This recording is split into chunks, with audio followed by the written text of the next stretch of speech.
Hello and welcome to Total Football Analysis's live coverage of Brighton and Hove Albion versus Chelsea in the Premier League. We're really looking forward to this one.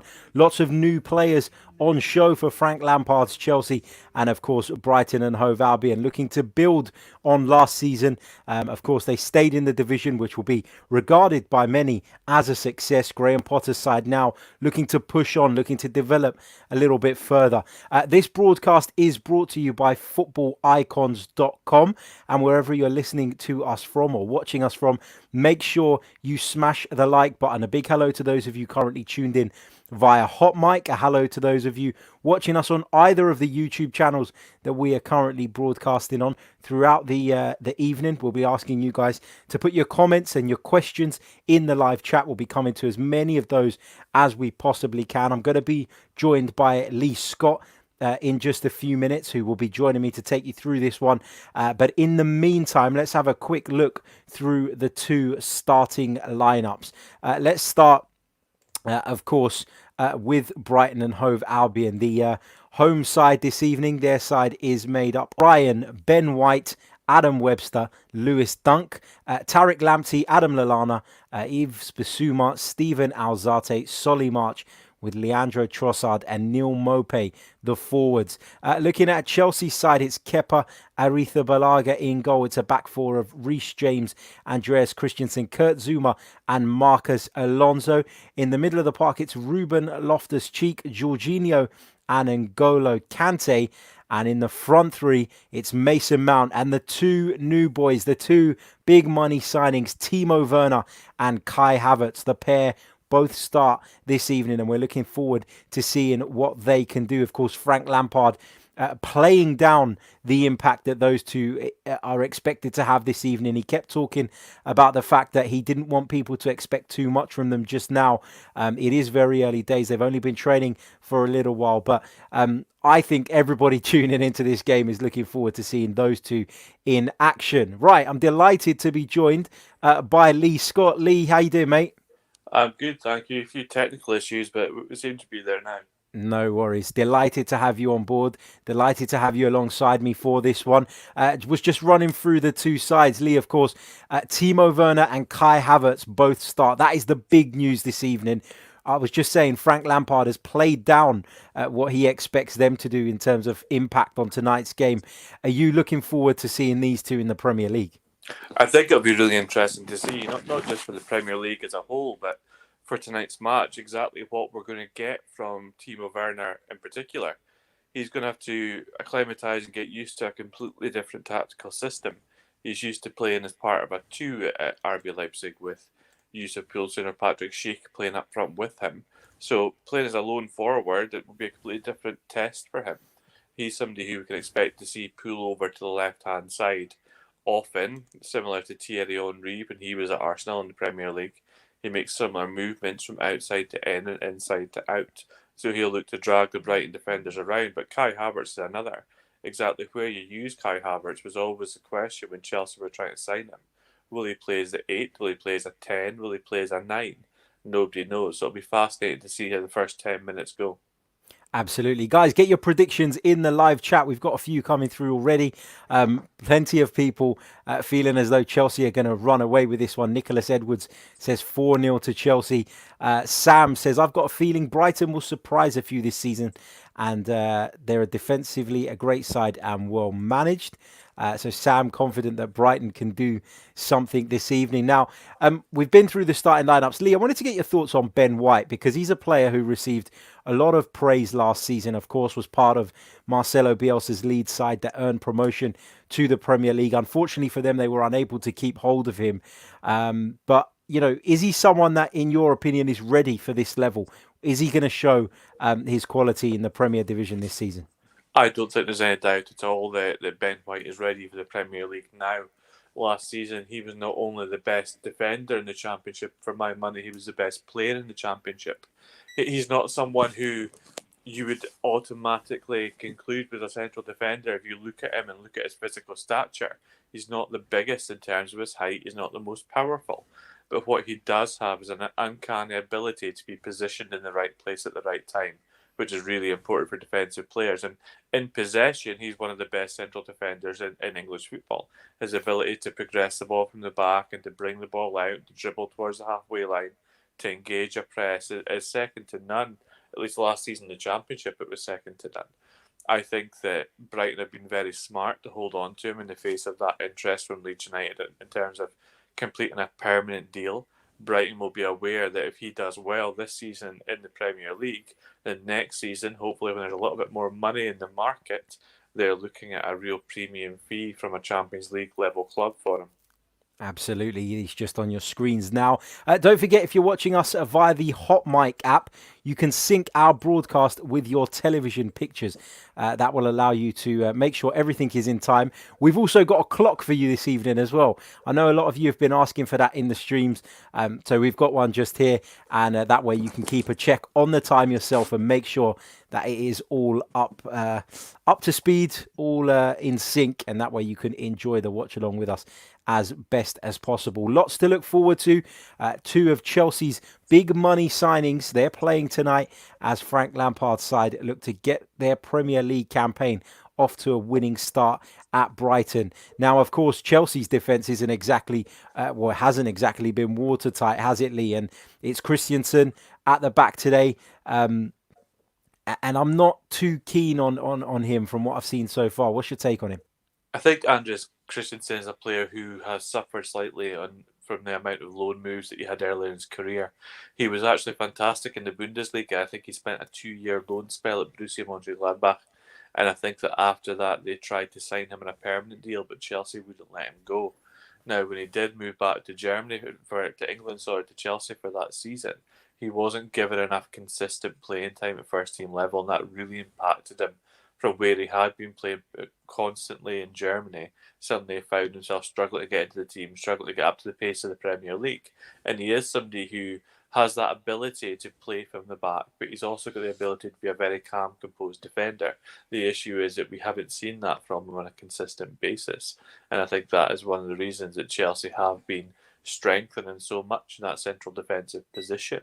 The same can be said of Kepa in goal for Chelsea.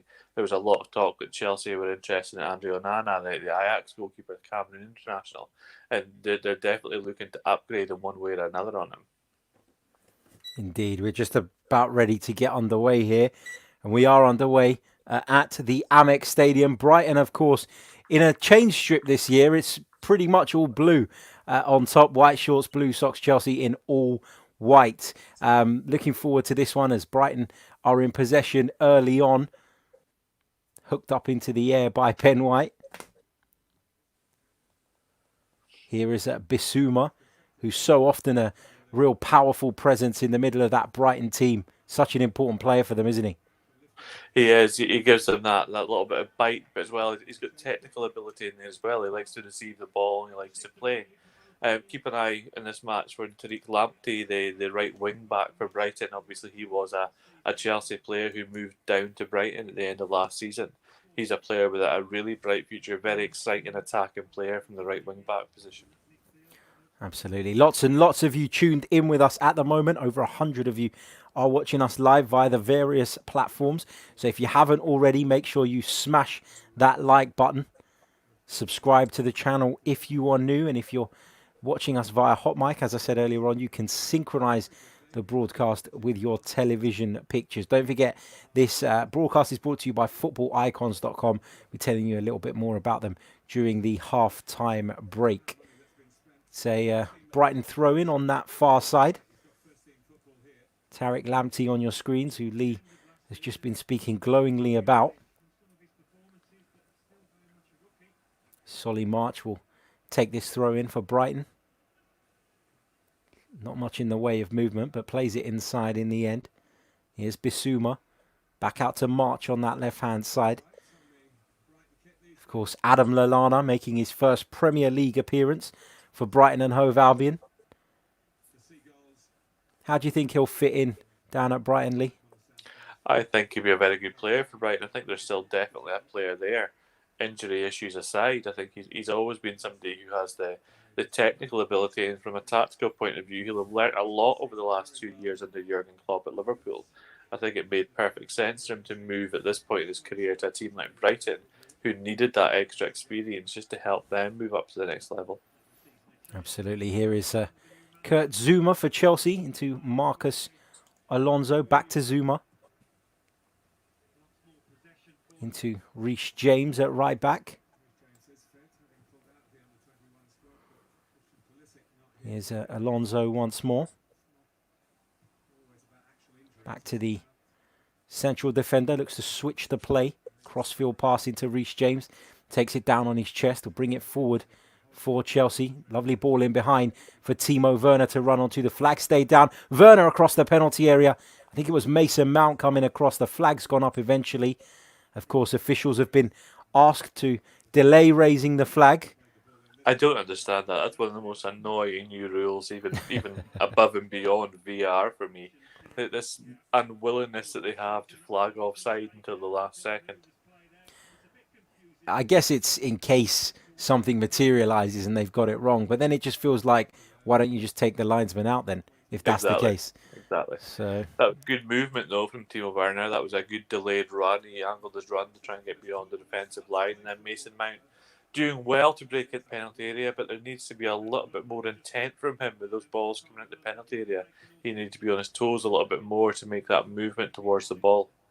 Indeed, and we covered Fulham versus Arsenal at the weekend, and we saw Pierre-Emerick Aubameyang doing that so well, coming in from that left-hand side at the far post. Yeah.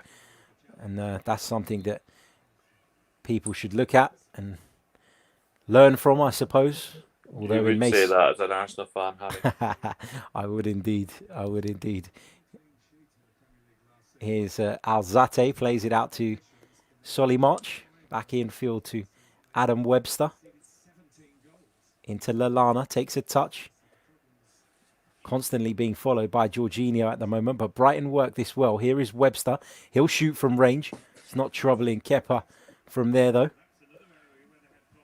Adam Webster's a player I like a lot. Very smart pickup by Brighton when they signed him from Bristol City. He was one of the best defenders in the Championship at the time, and he's really taken to Premier League football. Another one who progresses the ball very well. Obviously, that's a style and a profile of player that Graham Potter likes in that position. Here's Kepa about to take this goal kick. 8 clean sheets in 33 Premier League appearances last season, and yeah. If Chelsea want to push on, it's not good enough, is it? No, it's not good enough. It's looking early days like it's a 4-2-3-1 for Chelsea, with Kante and Jorginho playing almost as a double pivot in the midfield, giving Loftus-Cheek more license to get up towards Werner, which he'll like, because he'll like having those players around him when he gets possession. Here is Lamptey. Lovely 1-2 with Lallana. In towards Mopé. Chelsea get it clear temporarily, but Bissouma takes it down on his chest and plays it out to the left-hand side, where Solly March will pick it up. Here's Alzate. His pass blocked, but he'll get another bite at the cherry. Brighton are a very neat team in possession, very technical, good passes. They make good angles for one another to receive the ball. All they were really missing last season was that penetration at the last second, that 20-goal striker that they desperately need to take the next step. And Neil Maupay may become that at some point. He definitely has the potential, but they need to make sure that they're giving him the service that he needs. I was just going to ask you that, whether you thought that Neil Maupay is the man who could potentially fill that void for Brighton. I think he's an excellent forward. Very good movement. A good finisher as well when he gets chances. And he's got that streak. He's got that aggressive, nasty streak that top strikers tend to have. He wants goals. He doesn't care how he gets them. And that's something that I think a lot of teams are looking for these days in forward players. Another one from the Brentford production line. Yeah, very much so. Here is Matt Ryan in the Brighton goal. Chelsea are pressing quite high here. They were pressing with Loftus-Cheek, Havertz and Werner in the same line there, just trying to prevent Brighton from able to play out. I mean, Lee, we covered quite a fair bit of Bundesliga for Total Football Analysis when it first returned. We'd done, I think, 2 or 3 Bayer Leverkusen games, and we had a good look at Kai Havertz, for me, probably for the first real time. But I mean, he was playing in a false nine role at that point. How suited is he to playing on this right-hand side the way he is for Chelsea tonight? Is that where you'd expect him to play moving forward? I think he's going to develop more into a player who occupies central spaces. I think he's a 10 or potentially a 9, even an 8. He has played wide in his career. That's part of the story of Kai Havertz. He's played so many different positions despite being so young and so early in his career. He's already got experience at playing in all these different roles. And what's really important, I suppose, is not where he is positioned on the pitch, but what the expectations are when they're in possession. So I would expect you'll still see Kai Havertz trying to make that diagonal run in the penalty area whenever he can. Good header from Zuma there.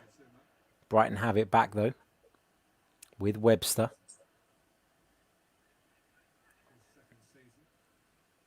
Into the channel looking for Solly March, but pass was just overhit.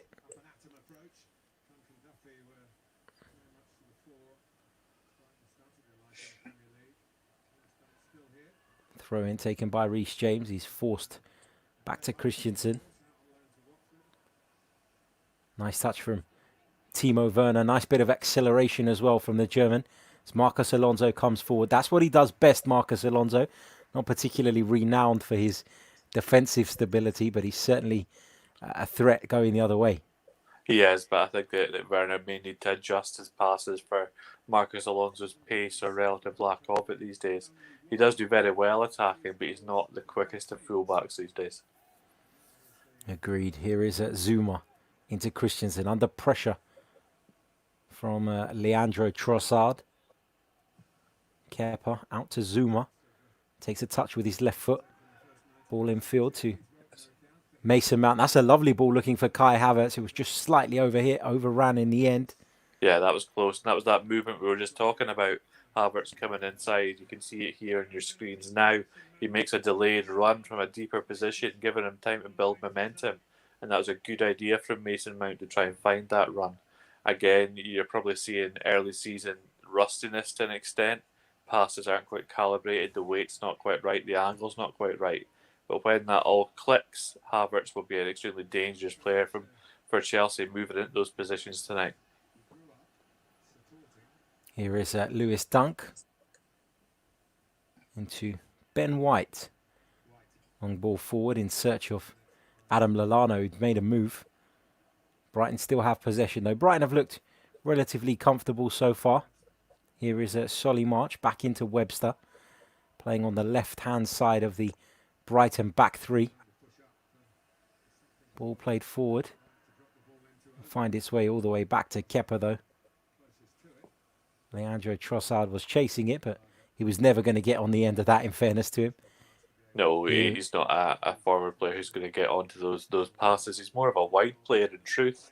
Somebody who's going to be used perhaps more centrally by Brighton going forward. And he is a very technical, skillful, tricky player and good in tight spaces, but he's not really renowned for being a player who deals well with balls in the air.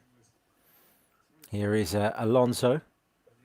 Don't forget, guys, if you're watching us, whether it's on Facebook, YouTube, Twitter, Hot Mic, give us a like, share the broadcast with your friends and family. Total Football Analysis, bringing you an alternative soundtrack to your football. It's really good to see Ruben Loftus-Cheek back and back playing properly for Chelsea. He's a player with fantastic potential. I think there was a lot of interest in him before the start of the season. There were clubs linked to him, like Leicester City were interested at one point. So it's good to see him getting a run out properly. Injuries have been an issue for Ruben Loftus-Cheek, but you're right. He's someone who has displayed incredible potential. Fingers crossed from a Chelsea perspective anyway. He can push on. Here is Jorginho. Into Alonso. Now Mason Mount. Back to Jorginho. Here's Reece James now. Kante's made an interesting run forward. Pulled out towards that right wing position. Just allowing Kai Havertz to drift infield there. I guess Kai Havertz created the space for him by doing that. Yeah. Here's Kante. Loose pass picked up by Adam Lallana.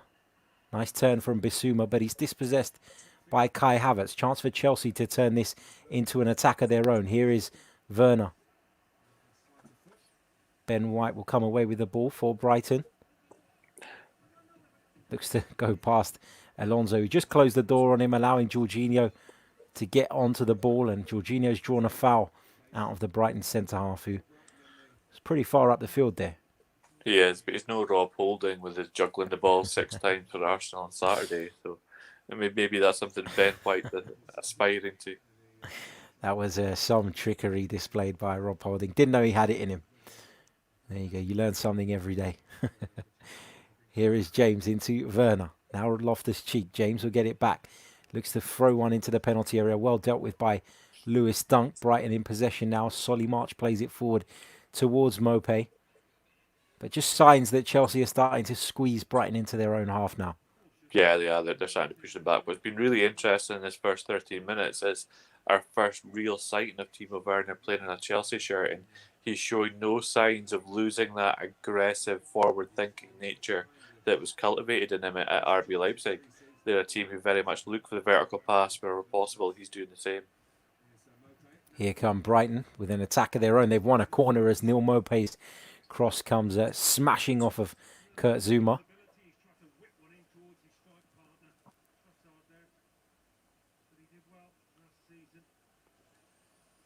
Opportunity for Graham Potter's side here to test out Chelsea's, I guess you could say, leaky defence, based on last season anyway. You look at the Chelsea side and they're big, powerful. You think they deal with set pieces well, but Brighton tend to be quite good from these positions. Like Sir Webster especially, watch him try to make movements towards and across the ball. Dunk is a threat too, as is Ben White. Here comes the ball in from Solly March, left-footed towards that far post. There was Webster underneath it. Bissouma turns it back in. It's put back across the goal, though. But Chelsea survive, and Chelsea look to break themselves. Here's Timo Werner. Looks really sharp, doesn't he, Werner? Does, and there he is in that left-hand side. That's where he'll look to pull whenever possible. He likes to come out there. That's when he first started, when he first broke through at VfB Stuttgart in the German league. He was a left winger at the time. It wasn't until he moved to RB Leipzig he was converted into a central striker, and obviously he's gone on from there. Chelsea have got a throw-in on this near side as a result of Timo Werner's efforts. Actually, a free kick in the end. The foul was given.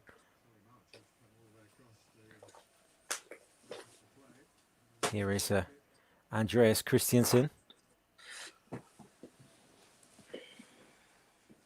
What do you think the aspiration is for Chelsea this year, Lee? I know they've made some mega money signings, but it still feels to me very much like consolidating a Champions League position has to be their first port of call, as opposed to pushing on for the title.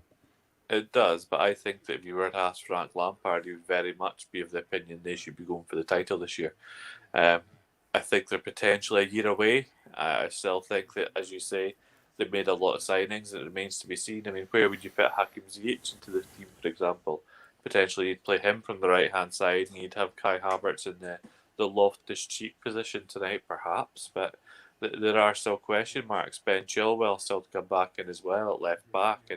And all these players will take time to settle and to learn the tactical system. So I do feel as though they believe that they can win the title this year, but I think it may be 1 year away. Yeah, it just feels a little bit premature to say that Chelsea are going to run Manchester City and Liverpool close, but you never know. Of course. It just feels, I don't know. Last year, Chelsea got a lot of praise under Frank Lampard for their willingness to trust these young players that they had coming through. And then this summer, it feels like they've kind of pushed some of that out the window with this decision to go out and sign so many players and spend so much money. Where does Tammy Abraham find himself now? Where does Billy Gilmore find himself now? A player with a lot of talent who was getting first-team football and now is pushed out by all these players coming in. It's a question I would be asking if I were a Chelsea fan.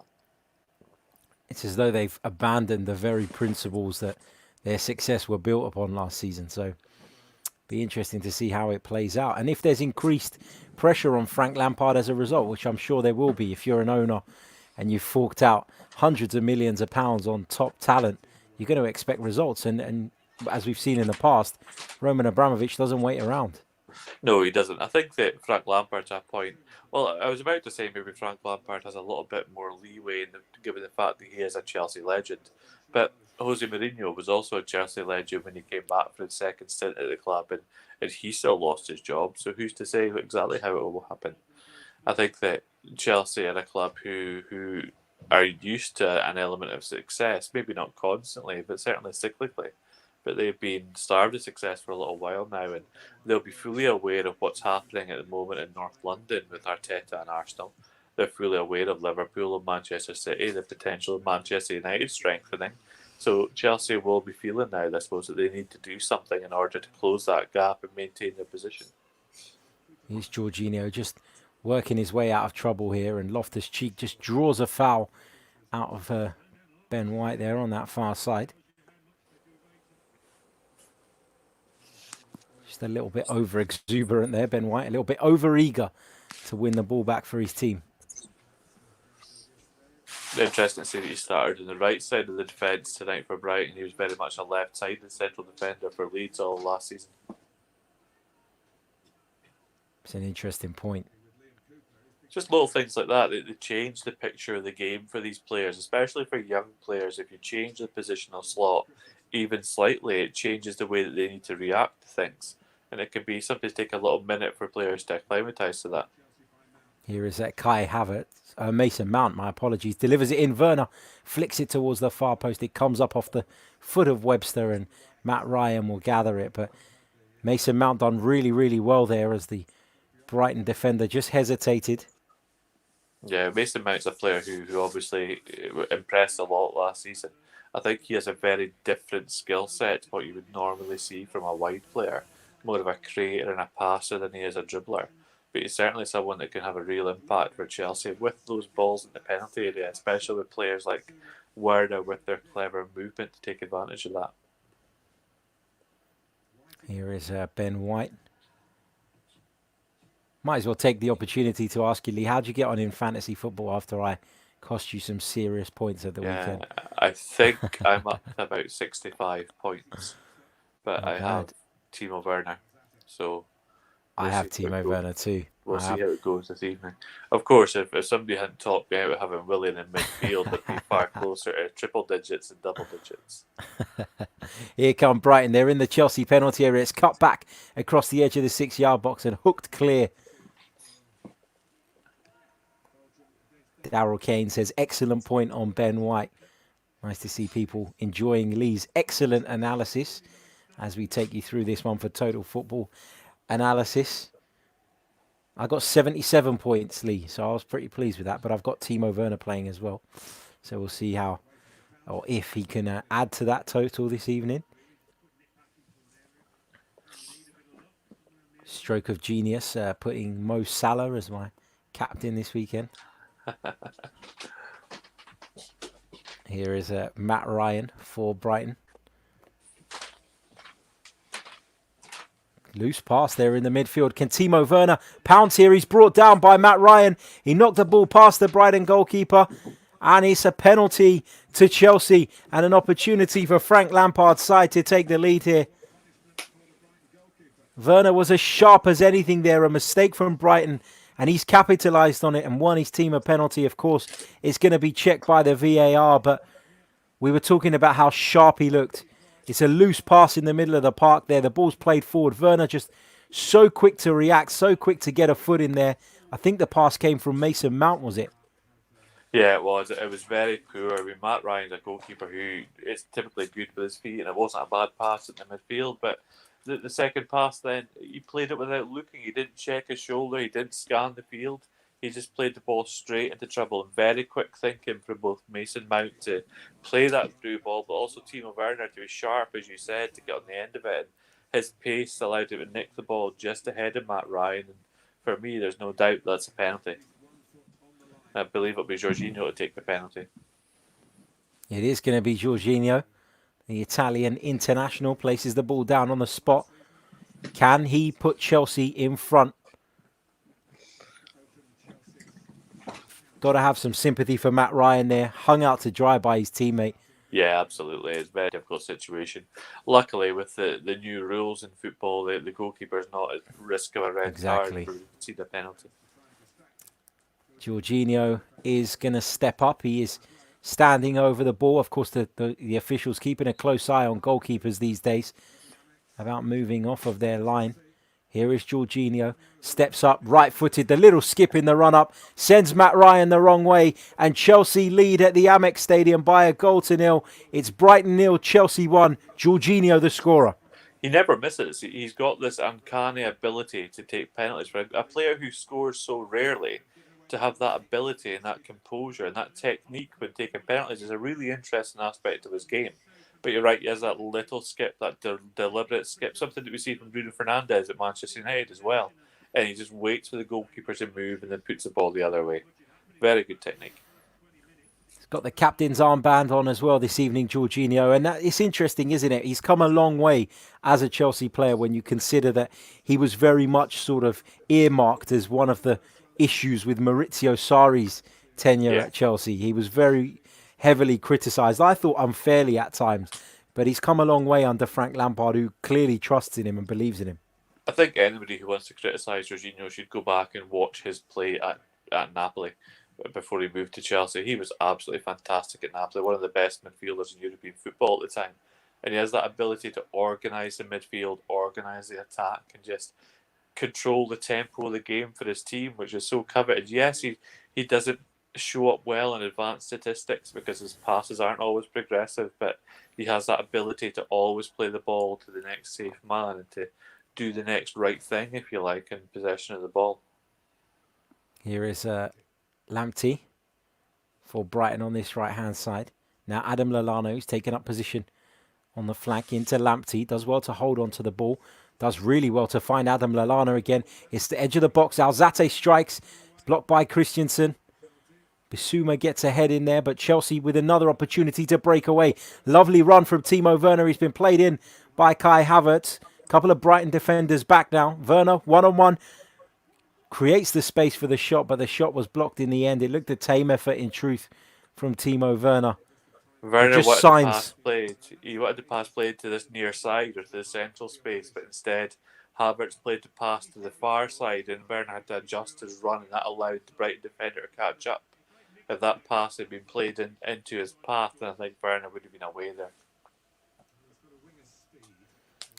Just a warning sign for Brighton, though, that if they do commit too many men forward and they don't make it count, Chelsea are so capable of springing a counter-attack. Here is Bissouma out to the right-hand side for Lamptey, who's come forward, delivers first time. Wonderful ball in, met by the head of Neil Maupay there, but he just couldn't direct it on goal. Brilliant delivery from Lamptey, though. Yeah, that's what Lamptey gives you, that ability. He's great pace in the wide area, but his final ball is so often like that. He gets great trajectory in his crosses, great pace as well. And all Maupay had to do there, you can see he's just trying to adjust his time, and his run was slightly off. And I think the ball ends up coming off his shoulder. Better contact from Maupay there, and it could have been 1-1. He'll go down as a chance for Brighton. There's no doubt about that. Yeah. Lamptey showing what he can do in the attacking third as well. Ruben Loftus-Cheek just temporarily off the field here. Changing his socks by the look of it.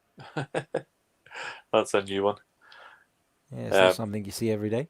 No, absolutely not. I think that during these commentaries that we've been doing for a little while now, Harry, we talk about game state all the time and how a goal changes the complexion of the match, and that's what we're seeing a little bit now. Chelsea go 1-0 up, and suddenly Brighton have to go in the ascendancy more to try and get back into it. And as you say, the more players that Brighton commit forward in the attacking phase, they leave space in behind, and that space is where Timo Werner will constantly look to attack and transition.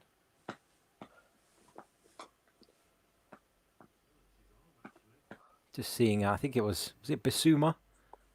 Or is it Lamptey who's been caught? I think it's Lamptey. Appears to be in some discomfort. The young right back. Just seeing a replay of the mistake that led to the penalty. It was Alzate, blind pass. I think he played it to Jorginho. We thought it was Mason Mount at the time, but it was Jorginho who found Timo Werner. And just the sharpness from Werner, just to get there and put a foot in. He knew exactly what he was doing. The minute he Yeah, knocked it past the goalkeeper, no he was doubt. going to get his team a penalty. And Jorginho dispatched it with such confidence. That was really poor from Alzate, a player who is technically quite good in the midfield, but again, you have to scan the pitch. It's something we tell young players in a development phase. They have to be aware of what's around them, and he quite simply wasn't. If he was, I think he was trying to connect the pass to a player who was 5 yards away from where the ball ended up. So that is extremely poor and a soft goal for Brighton to give away. Indeed, it was. And they've got it all to do now. They trail Frank Lampard's Chelsea by a goal to nil. We're approaching the half-hour mark. Don't forget, if you're watching us on YouTube, smash the like button. Same goes if you're watching us on Facebook. If you're watching via Twitter, give us a retweet. And if you are using the Hot Mic app, you can synchronize our broadcast with your television pictures. That way you can ensure that everything is in time, of course. We've got a little clock as well for you this time. I know a lot of you have been asking for it, so that you can check the time and try and sync it up manually if you're not using that service.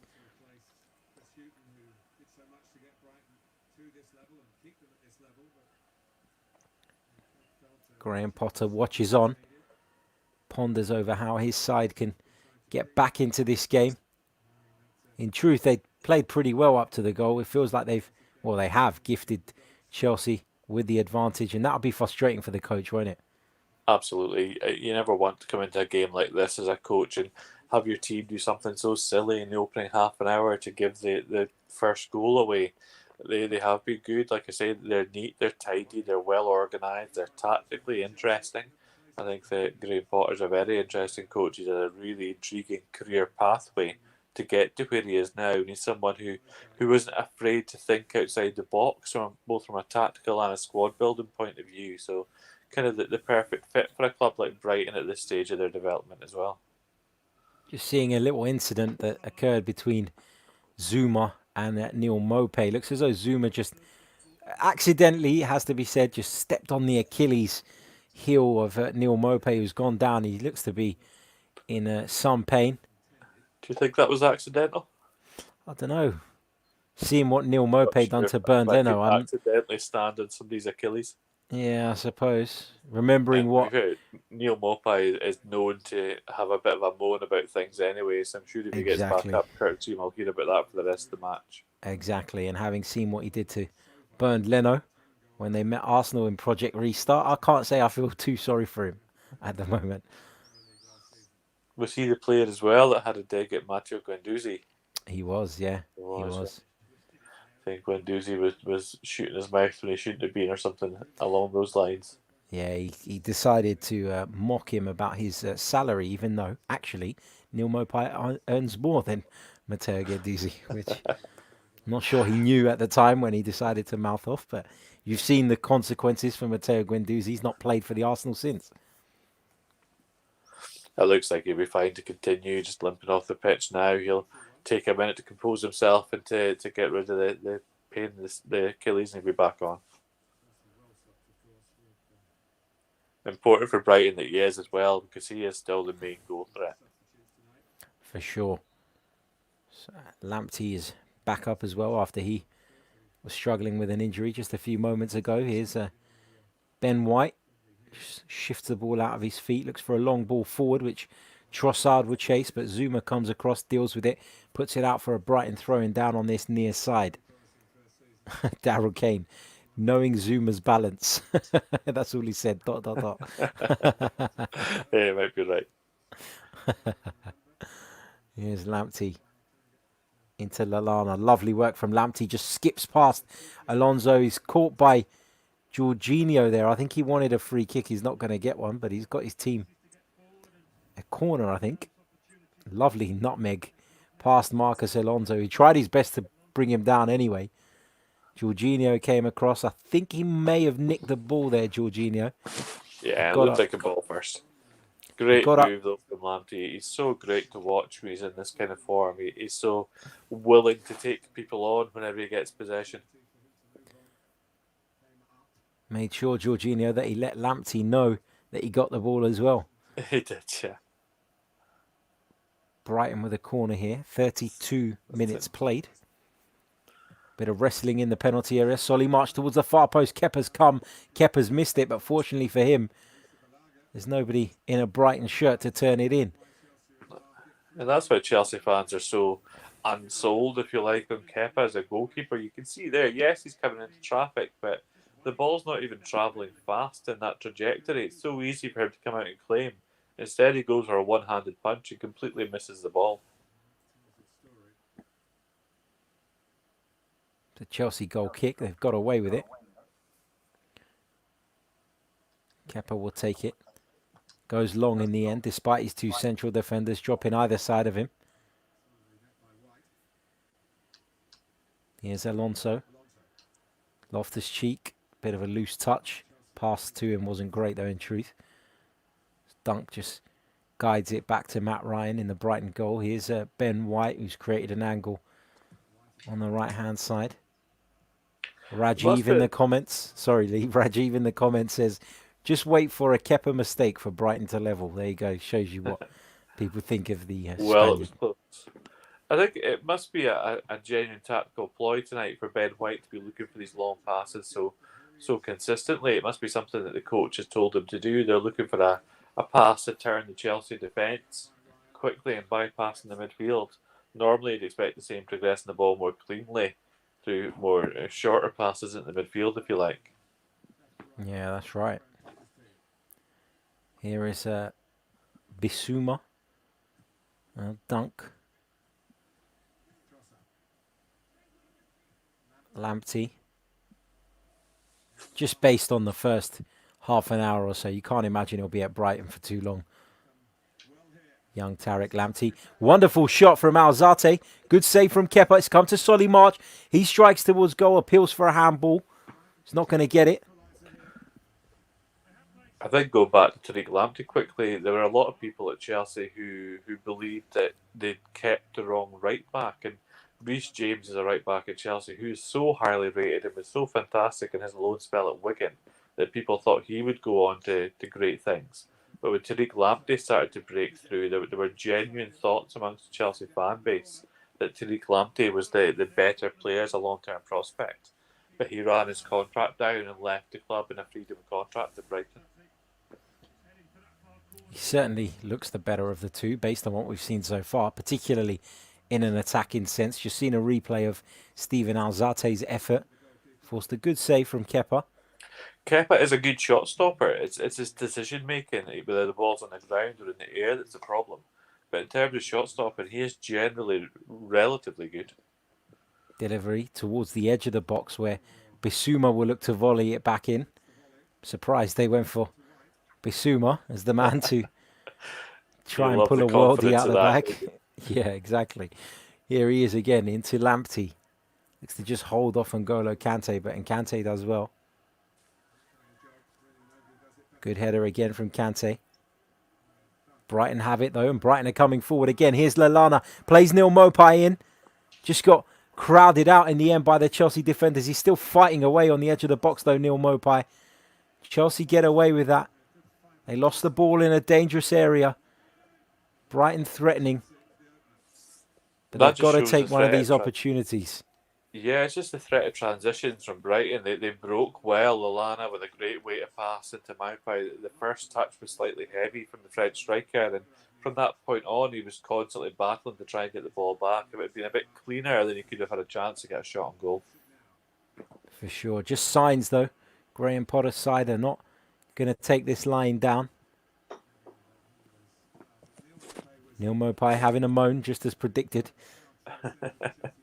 You can see there that the touch has to be in front of him. He has to have a bit of softer feet, if you like, to let the ball run a little bit and not cut it back inside quite so hard. And then he would have the opportunity for a right-footed shot at goal. Instead, he just allowed the Chelsea defender to get back. Here is Lallana again into Bissouma. Good work from Timo Werner from a defensive point of view. Alonso will carry the ball out for Chelsea. He's brought down by Bissouma, who's no stranger to a foul. He's not.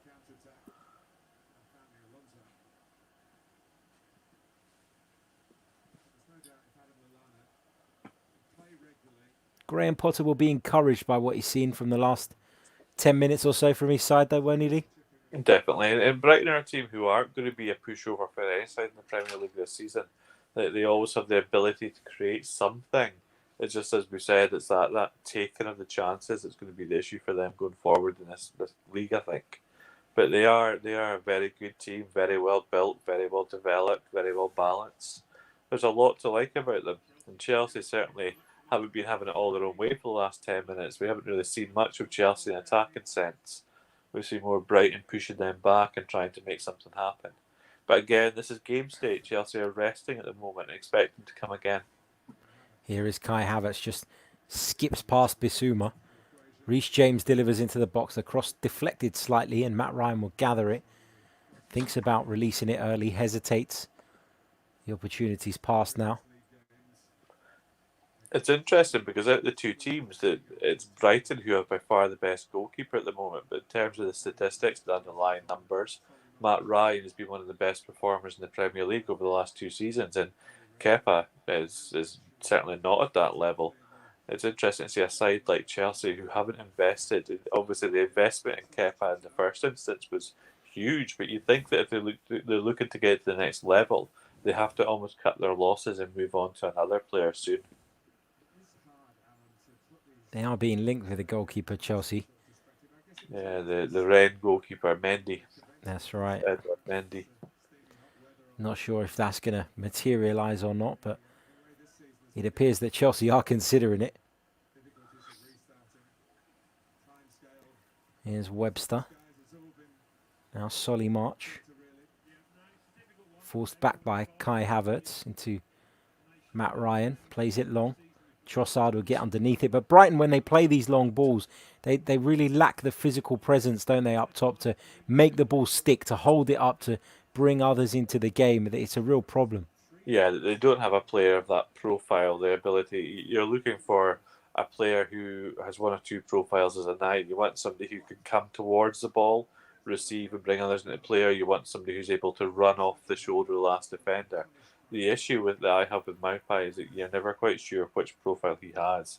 He has the aggressiveness that he's willing to take the ball to feet, but he doesn't quite have the top level pace to then spin in behind, and his link-up play isn't always the best. You almost feel as though you'd be better off playing as one of a 2 with more of a reference striker of some kind. But that's perhaps something that Brighton can look to do in the transfer market, but they haven't been that active this summer in the transfer window, and I'm sure that that's more to do with the post-COVID state of football more than anything else. Agreed. Here is Lamptey. He's going to take the throw-in for Brighton. This, of course, our second game of the weekend, of this round of fixtures, I should say. We covered Fulham 0, Arsenal 3 on Saturday. And if you wanted to go back and listen to the live analysis of that, you can do so on YouTube or on Facebook. You can go back and go through the whole broadcast there, should you wish to. Brighton just being forced into an error there by Chelsea's high press.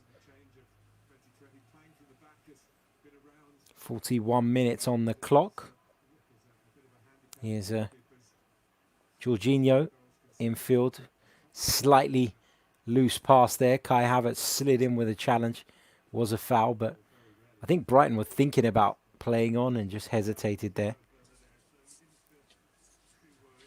Here's Ben White into Lamptey. Looks for the pass around the corner.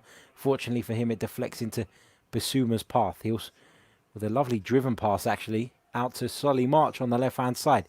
Kai Havertz working back, but he didn't make a great deal of effort to stop March there, who got past him and then saw his cross blocked. March has got it back now. This time Reece James will go over to deal with him. His ball inside, looking for Alzate, was intercepted as Chelsea look to build a counter-attack. Here's Timo Werner, now Ruben Loftus-Cheek. Timo Werner busting a gut to get up alongside him. You can see an intelligent run from Werner, but Loftus-Cheek was unable to find him. But that's what Werner gives you, that burst of pace, that acceleration, and that willingness to run into space. It does, and that's a long run though from Werner for nothing. You can see there he's the one who pokes the ball onto Loftus-Cheek, and then the acceleration, the willingness to move. He just wants that ball. Ruben Loftus-Cheek was almost lackadaisical with the way that he tried to shift the ball there. No real effort, if you like, in terms of making that pass and connecting the next pass. Just go back a little bit though, it's interesting that we're now seeing Brighton start to build a little bit more on the left-hand side. So far it's been purely down the right that they're looking to access Lamptey whenever possible. But now the last two attacks they have looked to use Solly Marsh down the left-hand side. That their wing backs are keys in their attacking game because they're the players that can provide width and tend to be free to receive the ball before they look to connect centrally. Is that Reece James for Chelsea? Fast approaching half-time here at the Amex Stadium. Down in Brighton by the seaside.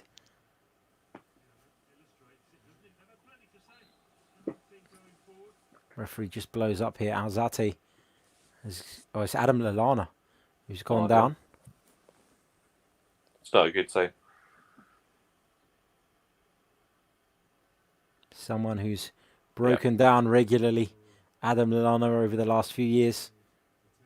Be a real shame if this is something that sees him have to be withdrawn. There was nothing in that. You just see something's obviously gone. Something's gone in one of his muscles, it looks like.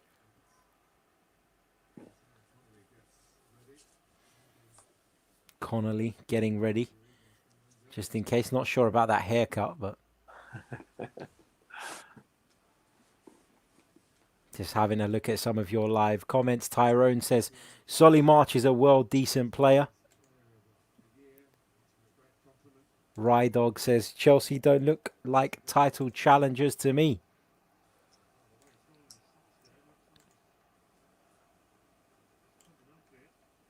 I think, to be fair, that's purely because that they're trying to bed in all these new players. It's interesting. We've seen a change to the tactical system for Lampard as well as new players coming in.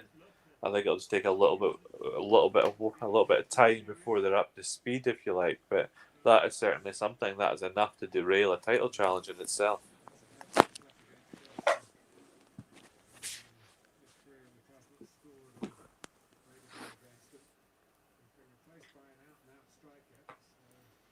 Lallana is going to make way. Sad to see. Brighton fans will be hoping it's not something serious.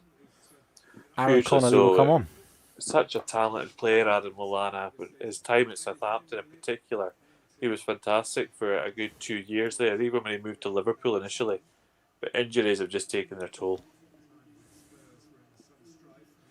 They have indeed, and having, I guess, taken a bit of a gamble, because there's no doubt he would have been on a pretty decent salary by Brighton standards. They'll be disappointed that he's broken down just 45 minutes into the season. Hopefully it's not something that will keep him out for the long term.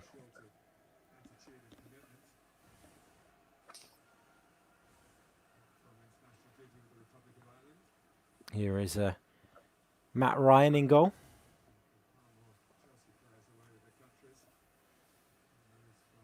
Webster into Bissouma.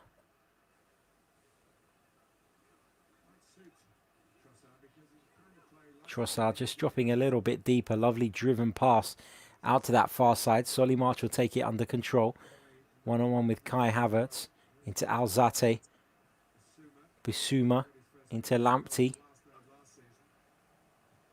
Lovely left-footed ball in towards the back post, but can Chelsea bring it away? Kai Havertz doing his bit at the back for Chelsea. I think now we're going to see Aaron Connolly go up to play in the same line as Neil Maupay, and Trossard will drop into that deeper role that player's just gone out of my head. Who just came off? Lallana. Adam Lallana had. So you'll see Connolly and Maupay. Unfortunately, they're both players with very similar profiles. It's going to be difficult now for Brighton to really affect anything with two players that are essentially looking to occupy the same spaces playing in the front line together. Chelsea coming forward now. Here's Timo Werner on the left-hand side for Frank Lampard's men. Just goes past Webster. Left-footed. Tries to sneak one into that near post. Almost caught Matt Ryan out there, the German. That's something we've seen him do time and time again for Leipzig. He's got that ability to drift past people, and then just as the goalkeeper starts to edge looking for the cross to come in, Werner's got that ability to try and squeeze the ball into the front post. That sharp turn of pace. Yeah. He's looking sharp. Out of all the Chelsea players, he's looking the best at the moment. Agreed. Here is Reece James to take the corner, delivered right-footed, met by the head of Alzate, I think it was. It falls to Mason Mount. It's come back into the Brighton penalty area. Reece James cuts it back across goal, dealt with by Webster on the edge of his own 6-yard box.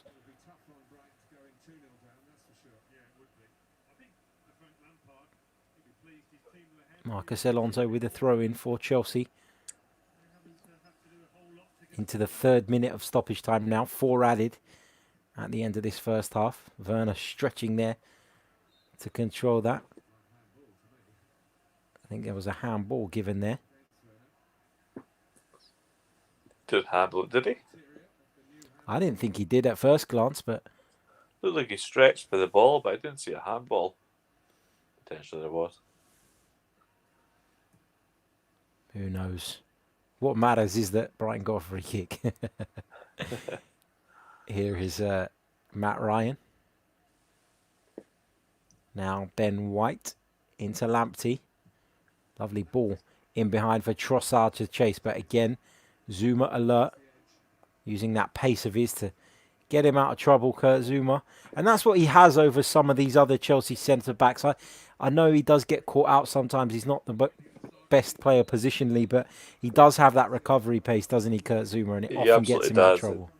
His physical profile is excellent for a central defender. Good size, good height, good in the air, good turn of pace when defending back towards his own goal. It's just the lapses of concentration more than anything else, and maybe a little bit of lack of positional awareness that have let him down over the years at Chelsea. Agreed. It's half-time at the Amex Stadium. It's Brighton and Hove Albion 0, Chelsea 1. Jorginho's penalty, the difference so far. Brighton showed signs that they could potentially find their way back into this game, but of course losing Adam Lallana will come as a huge blow to Graham Potter's side. I'm going to take this opportunity to let you know about our sponsors, footballicons.com. Just going to share the screen with those of you watching us live at the moment so you guys can see what Football Icons is all about. Head over to footballicons.com. Check out the website and you can download posters of some of your favorite football icons, hence the name. Lots of different ones here. Jurgen Klopp, Pele, even Nuno Espirito Santo. If you're of a Wolves persuasion, Ole Gunnar Solskjaer. You can order these in canvas form and in poster form as well. And I'm being told that there are going to be plenty more added to the collection. Sir Alex Ferguson, Sergio Ramos, Diego Simeone. So these are really, really fantastic. Head over to footballicons.com. They are our proud sponsors of these broadcasts for the coming season. So we look forward to seeing what new ones they bring out between now and the end of the campaign. Lee, just going to get your thoughts on some of the Premier League action over the weekend during half-time. Let's start by talking about the game between the champions Liverpool and Leeds United. I know a lot of people thought that Marcelo Bielsa's side were going to come up, make an impact, give it a real go, but I don't think anybody envisaged a performance like that at Anfield. No, nobody did. Well, it was interesting. I was doing a little bit of work on that game earlier on today, and actually they outpassed Liverpool. They had more passes than Liverpool did at Anfield. That's something that not a lot of teams do to this Jurgen Klopp side. What was really interesting was that from a defensive point of view, Leeds have come up in the Premier League and they're sticking with this principle they have of man-orientated marking. They absolutely devote themselves to man marking to the point where at one point, as we know, Robert Firmino drops off the front line into the 10 position. He does it all the time. Whenever he did that, the ball side central defender for Leeds would literally follow him. He would go with him into the midfield. At one point, Firmino carried on his run into his own half, and Robin Koch carried on following him all the way to the own half. That was a central defender who was in the Liverpool half following a Liverpool striker. And normally in those situations, what you would find is that Sadio Mane and Mohamed Salah would attack diagonally to take advantage of that space that's been created. That's part of the reason that Firmino makes those runs. But Leeds were so good at following them into those areas, the left back and right back, would just shadow Mane and Salah inside. And they really denied them having space. Yes, there were issues with Leeds. The central defensive partnership was new. Koch had trained, I think, once or twice for the team. Strike is a defender who nobody really thought would be making an impact at that kind of level this season. So there are definitely problems, but Leeds came out and they played with such abandon. And in attack, they were constantly moving forward. They were getting bodies into the box. They were looking for vertical passes all the time. It was just the fact that they played a team who had a player in Mohamed Salah who was inspired for parts of that match. I think Mohamed Salah really made a difference with that finish for his goal in open play where he took a touch and the ball was cleared by Strike, I think, into the penalty area, and Salah just took a touch and then found the top corner from a crowded penalty area. Little things like that are what make the difference at the top level, and that's what Leeds perhaps didn't come up against last season, but they will this season. What's got to be the aim for Leeds United? I know it is. I mean, obviously avoiding relegation is first and foremost their main priority. But I guess let me rephrase the question: how far up the table do you think Leeds can be aiming at this moment in time? I know it's early days; it's only one game, but they would have taken immense confidence from a performance like that at Liverpool. Yeah, they absolutely have. I think you're right. 17th place is always the barrier.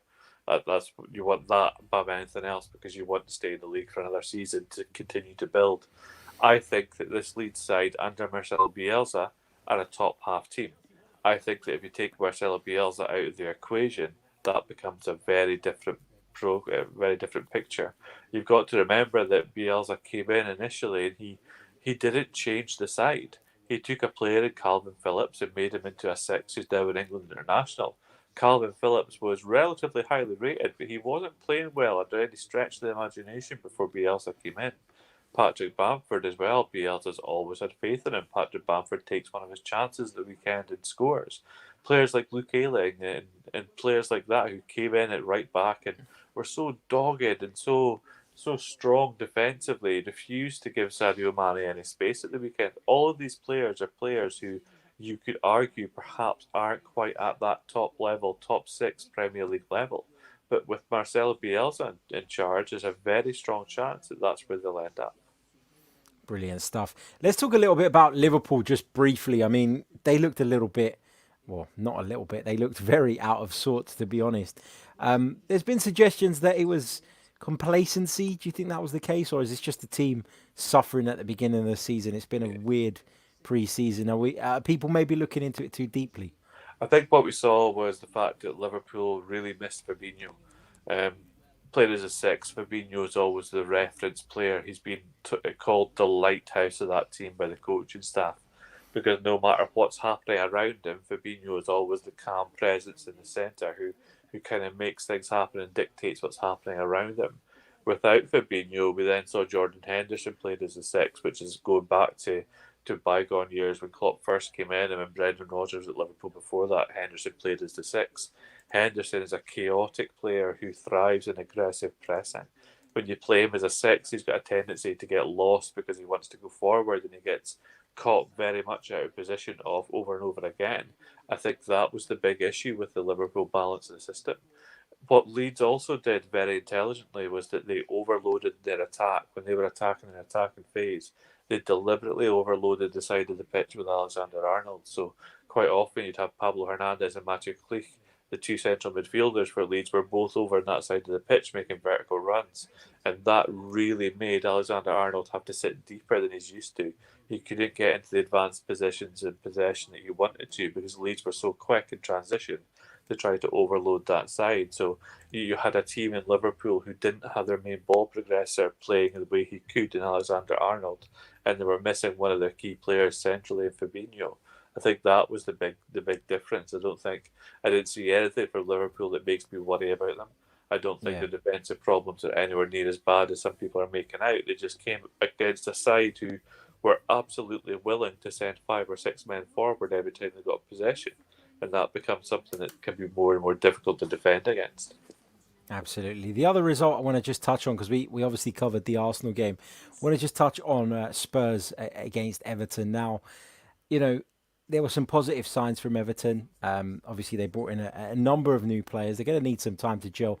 But there were signs that Alan in the middle of the park and Decore, James Rodriguez, that they're going to really add something to this Everton team. But from a Spurs perspective, it was a very concerning performance, wasn't it? And are we, I mean, is Jose Mourinho, in your opinion, Lee, still capable of operating at the very, very top level? Because I have this debate with people all the time. I think I'm slow to fully criticise Jose Mourinho. I think that given what he has achieved in his career as a coach, it's very difficult to say absolutely you can no longer achieve at this level. I think that in the English game specifically, I don't think he is at a level where he is now a top six coach. I think if he was to move back to Italy, where some of those mental mind games, if you like, that he tends to play with players in opposition would still maybe work. I'm sure that Inter Milan, if Antonio Conte wasn't there, Inter Milan would have him back in a heartbeat. But I think that the issues at Spurs seem to go deeper. That there's almost a sense everything seems unbalanced. They signed Pierre-Emile Højbjerg from Southampton, who's a fantastic midfielder, but then they put him in this role in a double pivot, and he didn't seem to know what was expected of him against Everton. He just looked lost in the middle of the park. They signed a player in Matt Doherty to play as their right back. Matt Doherty was one of the best right wing backs in English football over the last 2 years at Wolves, but playing wing back and playing right back, your role is very, very different. And against Everton, Richarlison had huge impact on that side. Really ran Doherty ragged throughout the game. I think that you're right to touch upon the fact, going back to Everton for a second, that it looks promising. James in the centre of the pitch, his ability to create things for other people is already evident, and that should just continue to grow as he gets more ingrained in that team. And for players like Dominic Calvert-Lewin, who has that almost unique skill set that he's so powerful in the air, but also quick and also has good movement, I think he's a striker who will really take advantage of that this season. Agreed. Positive signs for Carlo Ancelotti's side, not so positive for Jose Mourinho's Tottenham. We're approaching the second half at the Amex Stadium. Of course, it's Brighton 0, Chelsea 1. Jorginho's goal from the penalty spot, the difference so far. What have Brighton got to do in this second half, Lee, to get back into this game? Because we touched upon it, the loss of Adam Lallana will come as a significant blow to them. What's the way to hurt this Chelsea side, in your opinion? I think the first thing you've got to do is that you have to get them out of their element. You have to get that Chelsea defensive line pushed up a little bit more so you can access space in behind it. You've now got two strikers, Neil Maupay and Aaron Connolly, who, as I touched upon in the first half, they've got very similar profiles. They like to occupy the same spaces. They like to do the same things. What they can do is they can make those short, sharp movements that will get separation from the defenders, and that's where they'll start to get joy. But while Chelsea are defending on their penalty on the line of their 18-yard box the way that they have tended to be with Zuma and Christensen, you're seeing the Brighton strikers struggle to really get anything there. The other option is to keep accessing the wide areas where we've already seen the wing backs for Brighton have been positive in possession. They've got forward. Lamptey especially has looked extremely bright. I think you've got to find ways to either get that access down the right hand side, get Lamptey higher up if you like, so he can really engage Marcus Alonso and try and beat him 1-on-1 to then access the penalty area from the sides, or you have to pull the Chelsea defence towards you to then hit the space in behind it. But neither of those things will be easy because Chelsea will be aware that those are the ways that Brighton can hurt them. And I think that we were also seeing this change of system from Frank Lampard with the double pivot in midfield. Jorginho and Kante in front of the defence. They're very tactically astute, they're very intelligent players, and they're not players who will get caught out of position easily. So I think that Brighton have got their work cut out to try and get back into this game. And the whole time that Brighton are trying to do this, they have to keep in the back of their mind that they cannot leave space for Timo Werner to attack and transition. Agreed. Let's go over to some of the live comments in the chat at Kev O'Sullivan. Full of praise for Lamptey, who's had a good game against Alonso. He says, I think, yeah, that's absolutely right. I think Cornell, Chelsea man, says Loftus not helping us. So lots of different opinions in the live chat about this one. Lee, I mean, we spoke a lot sort of as the game kicked off about sort of the brilliance of Kai Havertz, Timo Werner. Those two were very much the players whom the spotlight was on going into this one. We've been praising Werner throughout. Have you been a little bit disappointed though by what you've seen from Kai Havertz? I don't think he's had opportunities to really show what he can do. There's been clever pieces of movement. He's dragged players out of position and created space for others through his movement. But so far, we haven't seen him really able to affect the game the way that we know that he can. Kai Havertz is a player who is better in central positions because he has two unique parts to his skill set. He's able to come deep to receive the ball with his back to goal, and then he can link in with others or he can spin. The other thing he's got that surprises people and surprises people when they see him play for the first time is he has a real turn of pace. He's got the ability to make those similar runs to Timo Werner. He's not perhaps as quick as Werner, but he can create separation from defenders that way. What we've seen is that he's played out this right hand side and he's not playing as an orthodox winger. He's almost trying to occupy the half spaces more, but Chelsea at the moment are struggling to find ways to really bring him into the game. I think that's down to the fact that Reece James at right back would be expected to push up higher to occupy the wide space, and that would then open spaces for Kai Havertz. But it just doesn't seem to be working properly, and that could just be the new system bedding in a little bit. I certainly would be worried about as a Chelsea fan. I know that Kai Havertz has the quality to make a huge impact at the Premier League level. At this stage of the season, is it more about just getting the result, getting over the line, as opposed to the the performance? You know, we Yeah, accept that it's very early on and that things aren't necessarily going to be how how they hope to be throughout the course of the season. So it is about getting the win, getting over the line, particularly if you've got aspirations like Chelsea. yeah, absolutely. They need the 3 points from the opening game. I think that everything at the moment is about sports science, getting minutes into players' legs, getting them up to match sharpness. It'll take a good 3 or 4 weeks before we really see players start to achieve those levels, I think. Second half is underway at the Amex. We're about 35 seconds in. Don't forget, if you're watching us via Hot Mic, you can synchronize the broadcast with your television set. That way, everything will be in time. Otherwise, you can use the clock on your screens to manually do it yourselves. If you're watching us on YouTube, make sure you hit the like button. If you're on Twitter, give us a retweet. Here come Brighton. Lovely run from Solly March. Good ball into the near post. Connolly was there, but starting outside of the post, the way he did it was always going to be difficult, wasn't it, to turn that in. But Solly March has just marched through that Chelsea defence far too easily. He has. The name lends itself there to your pun a little bit, I think. But we just talked about the fact that the wing backs had to find ways to get round the outside in order to create something, and we saw Solly March doing that there. Yes, Aaron Connolly's position wasn't great. You need him to be more central. You need him to be receiving that ball in front of goal, but he's able to make something happen instead of trying to squeeze the ball at near post.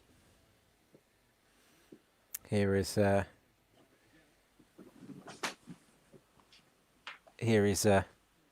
Loftus-Cheek. It's with Matt Ryan in the Chelsea goal now. Here's Solly March into Connolly. Always lively when I've seen him, Connolly. Yeah, he is. He's a real handful for defenders. He likes to buzz around, presses really well, and likes to make those runs from inside to outside to try and receive the ball like that. But the issue again is it's just that ability to then translate that run and that receiving of the ball into a dangerous ball in the penalty area. Here is Alzate. Lovely ball into Connolly. Shot blocked by Christiansen. Here's Lamptey. Good start to the second half from Brighton. They've started it with real intent. Massively. It's been good. It's obviously they've been told they're still in this game and they believe that. They're trying to make something happen. If they can get a goal back, then suddenly the game opens up back up again.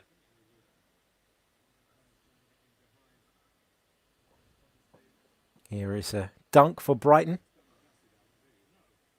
Lots of comments about our clock tonight in the chat.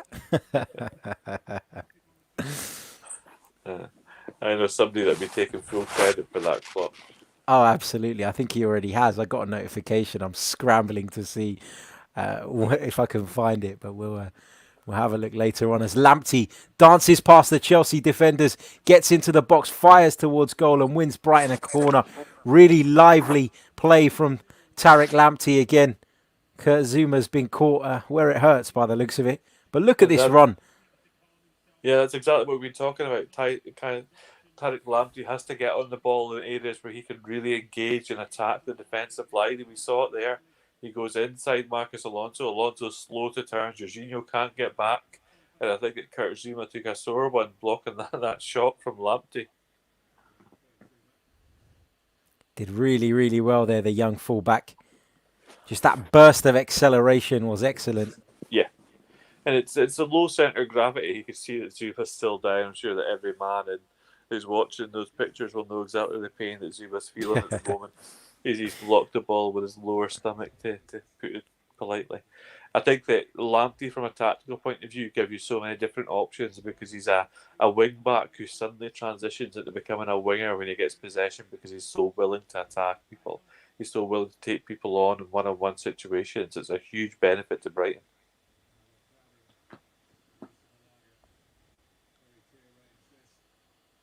Here comes a corner kick, which is going to be taken by Solly March.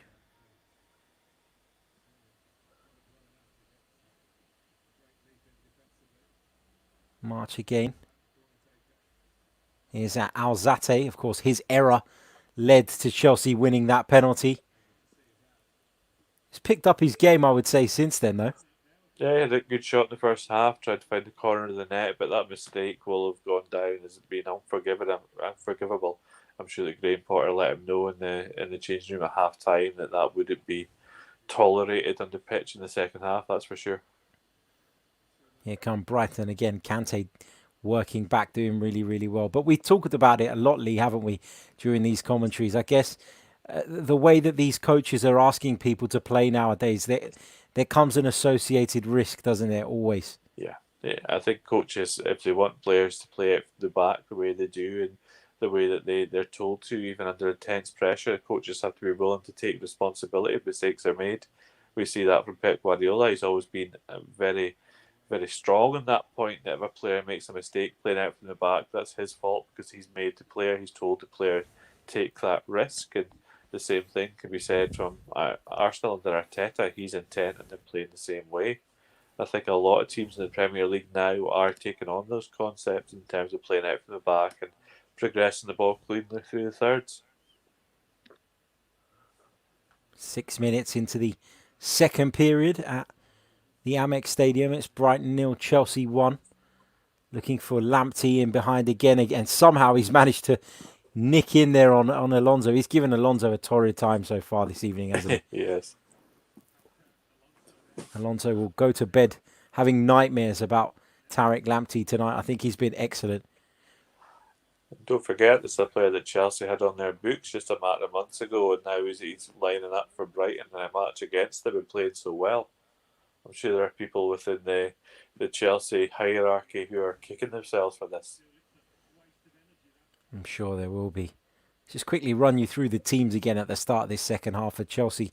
It's Kepa in goals, a back four of Alonso, Zuma, Christensen, James. In the midfield, it's Jorginho, Kante, Loftus-Cheek, Mason Mount, Kai Havertz, and then Timo Werner. For Brighton, it's Matt Ryan in goal, Ben White, Lewis Dunk, Adam Webster, Tariq Lamptey, Yves Bissouma, Steven Alzate, Solly March. Of course, Adam Lallana did go off injured. He's been replaced by Connolly. And then it's Leandro Trossard and Neil Maupay making up the rest of the 11. Just saw Kai Havertz cutting across the pitch there, then looking to play a pass to the far side and completely miss hitting it for a Brighton throw-in. That's perhaps not what Frank Lampard wants to see from the German international today. Absolutely. Frank Lampard will want to see his team pick it up again, though, won't he? Because since the goal, they're very you thought that maybe it would kind of give Chelsea that little bit of a lift and you'd see them go on and really take control of this game. But that hasn't been the case. It's been a bit of a sort of lackadaisical performance from Frank Lampard's side at times. Yeah, at this point, it has to be good enough. There are excuses you can make and arguments you can make for players not being match fit, but still, they've kind of lacked attack and intent over the last 10, 15 minutes of the second half, the first half, and 10 minutes of the second half. It just hasn't been there as much, and Chelsea need to find a way to impose themselves in this game again just to stop Brighton from getting into their stride the way they have been. At the moment, it looks if another side's going to score, it looks very much like that will be Brighton. Here is Mope. Bissouma. Creates some space. Took about 3 or 4 Chelsea defenders out of the game there. Here's Lamptey inside the Chelsea box again.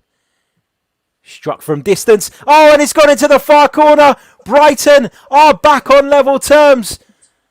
It's a wonderful strike. And Brighton are back level with Chelsea. And it's Leandro Trossard with a goal.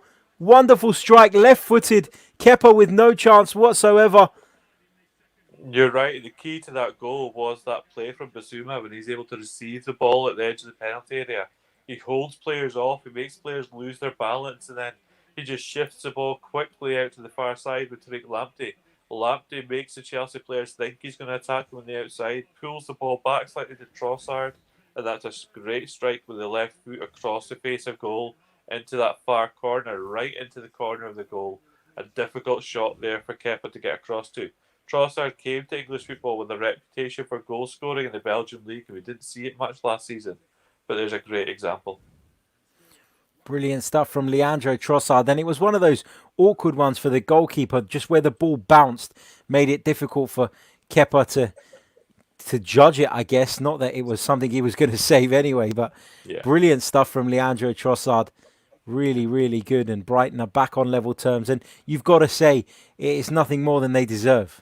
Yeah, we literally just said if another team was going to score, it looked like it was going to be Brighton, and then that attack started. I think that there was no doubt, but this is now going to force Chelsea to come out of the shell that they've retreated into. So, in terms of the game itself, I think this is the best thing that could have happened.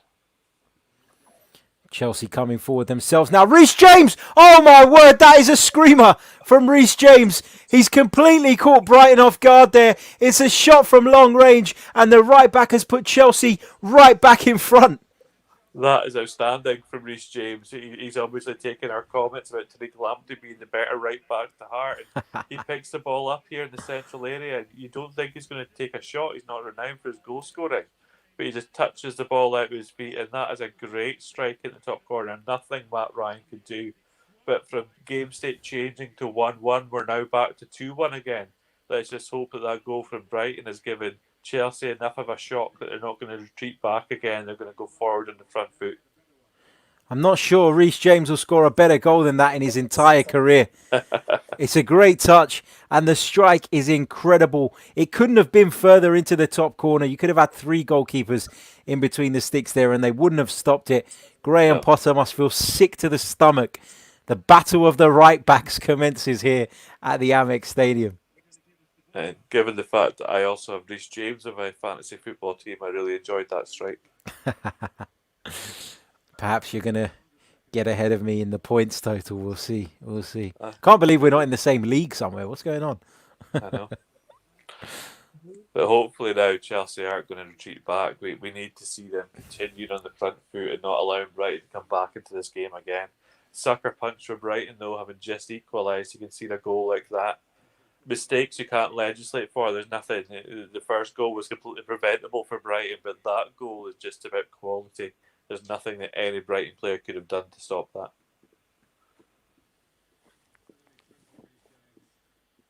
Reece James with an absolute worldie to put Chelsea back in front. Just seconds after Brighton had levelled things.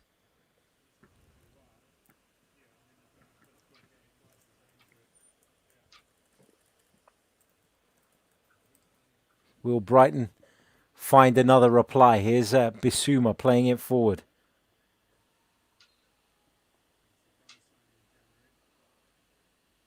couple of players down at the moment. Mason Mount gets straight back up, as does Bissouma when he realises that he's got the decision he wants.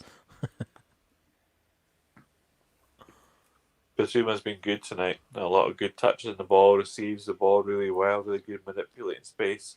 And he was the one that obviously created the space for that Brighton goal. Just a couple of minutes apart, the two goals, according to the official times. Here is Alzate out to the right-hand side where Tariq Lamptey pick up possession. Here's Trossard. Just lovely ball towards the far post. That is a bad miss. A bad miss from Lewis Dunk. It's a glaring opportunity that's gone begging for Brighton. Wow, what a chance. That's a huge chance. He just makes a little movement. You can see there he moves back into space and attacks the back post as the cross comes in. And for a player who's so good in the air, you really expect better there from Lewis Dunk. But that cross again was created by the run of Lamptey once more. He gets the ball on the right hand side and he lays the ball off and then made an absolute sprint to get behind the defensive line. It forced the Chelsea defensive line back to compensate for that, and the space is then there for the cross to come in. We were talking about how brilliant Reece James was in the opposition's half just a couple of moments ago, but his defending left a lot to be desired there because certainly did. Dunk with some pretty basic movement actually pulled completely free of him. Yeah. All that Dunk did was move back a couple of steps, then turn his run round towards the back post. Not something difficult to do, and you expect your right back to be able to cover that run, especially from a centre back. Chelsea, pretty much everyone behind the ball at the moment. Bissouma, not sure who that was in search of, but Kai Havertz will just let it run out for a Chelsea goal kick. They can take a quick breather.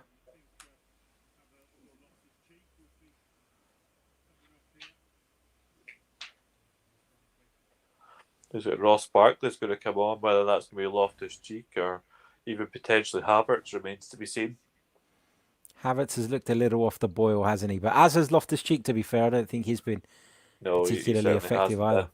Done anything. He hasn't been anywhere near as strong and as good as we've seen from him previously. But again, it's difficult for players coming back from injuries the way he has. Just having a puff of his inhaler there, Ross Barkley. It is Loftus-Cheek who's going to make way.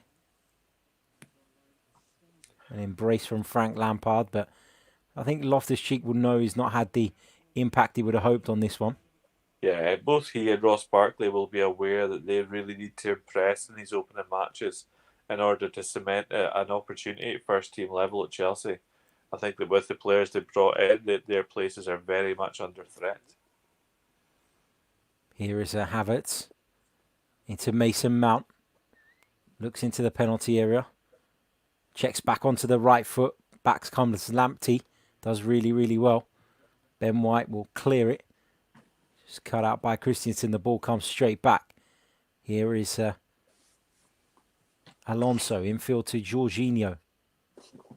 Long diagonal ball into the penalty area towards N'Golo Kante, who'd made a run into the penalty area. March will clear it. Not very far though. It's gone out for a Chelsea throw-in on this near side. Taken by Reece James. The scorer of the goal at the moment that separates the two sides. It's Brighton 1, Chelsea 2. Bringing you this watch along live for Total Football Analysis. Sponsored by footballicons.com.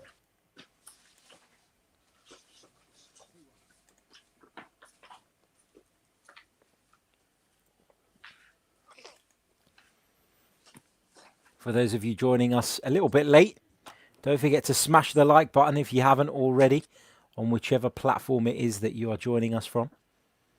If you're watching us on Twitter, give it a retweet. Here is Bissouma. A little under half an hour for Brighton to find a way level for a second time in this match, having equalised through Leandro Trossard. I think that Reece James goal was just a bit of a sucker punch for Brighton, just as they're starting to get the ascendancy, they get the goal, and and suddenly they feel positive in their chances, and then a player goes and does that, and then within a minute of the restart, it's just something that takes the wind completely out of your sails, and that is a situation that's difficult to pick yourself up from at this level.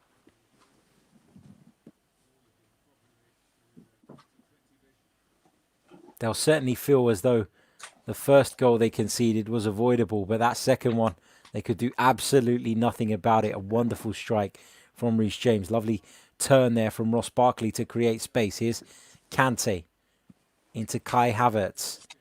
Reece James just overlapping. James receives it, cuts it back. Lovely flick from Werner goalwards. I think it hit the face of Lewis Dunk there, though. Yeah, it was very nice from Werner again. Very sharp, good movement towards the front post. They had the presence of mind to try the flick behind his back to get the ball towards goal. Good movement again from Chelsea. I think they're struggling slightly from a lack of natural width on this side, though. Reece James has to get up and round the outside of Kai Havertz more in order to create space for the German international. Here's Ross Barkley. Werner onto it like lightning, but Barkley's the one who's retrieved it. Here's Kai Havertz. That was a chance for the German, but he completely fluffed his lines there. Slipped as he went to make contact with the ball. Yeah, the ball went out for a throw in the end, which obviously wasn't the desired outcome from Havertz.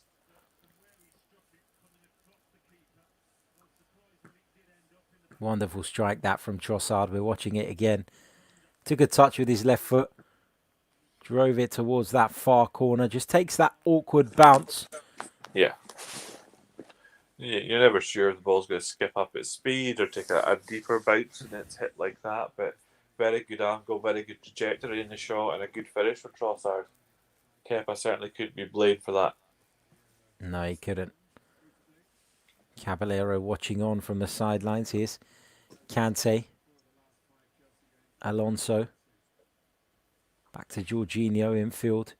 Into Kai Havertz. James has made the run on the flank again. James looks for a similar low delivery to the one he put in towards Timo Werner just a few moments ago. He doesn't find him this time, but he's won his team a corner. Yeah, we're starting to see James make that run more to create that width that we talked about on this right-hand side. Kai Havertz obviously isn't a winger. He wants to operate the half space or the central area. He doesn't want to be out in the touchline, so James really needs to make the effort to get round the outside, create that width, and just pull the Brighton defensive unit apart slightly to create space for his teammates. James is going to deliver it right-footed. Oh, and it's gone in! Chelsea have got another one. It's 3-1. This time it's Kurt Zouma. It certainly took a deflection off of somebody. I think it may have been Adam Webster, but it doesn't really matter. It's Chelsea 3, Brighton 1, and perhaps now the game is just out of reach for Graham Potter's side. Yeah, you can't really say that was about any kind of movement. Again, it was a goal Brighton will be disappointed to have conceded. It was a cross in the area. Zouma has to reach back to hit the ball right-footed on the volley, and I think it takes a big deflection. Yeah, they see it there, a big deflection of the right centre half, and completely wrong foot to goalkeeper and trickles in the net. It's a very lackluster effort, isn't it, from Kurt Zouma that you wouldn't have expected to trouble anyone, but that deflection was so significant. It's completely, as you said, wrong-footed Matt Ryan, and Chelsea have opened up a 2-goal lead with around about 23 minutes to play here at the Amex Stadium, and you feel now they're on their way to claiming their first 3 points of the Premier League season. Yeah, I think so, and that's a goal and assist in the second half from Reece James now. He's obviously taken up the mantle and the challenge from Tariq Lamptey to show that he is deserving of this space in the Chelsea side.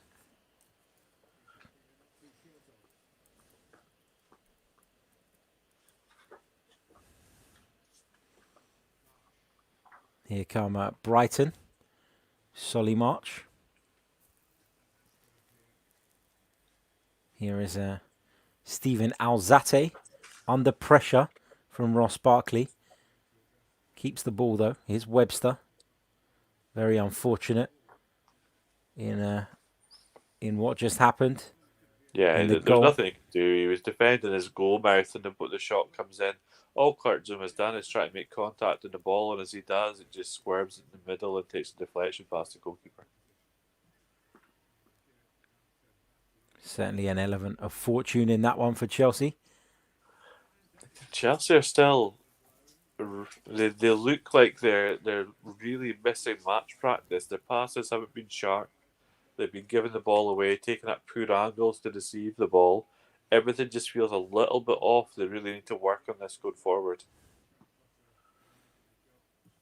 Here's a dunk. Picked up by Trossard. Now Bissouma. Looking for Connolly's run. Connolly making a nuisance of himself, but just lost his footing there at the crucial moment. Reece James will come away with it for Chelsea. Goes back to Kepa. Slightly bizarre choice of pass there. It certainly was.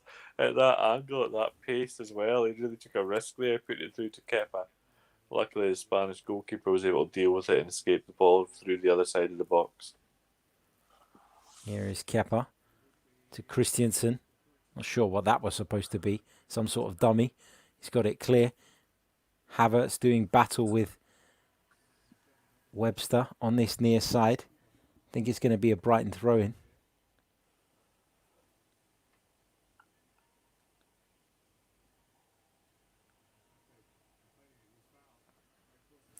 Here is Barkley. Alonso looking to deliver a cross.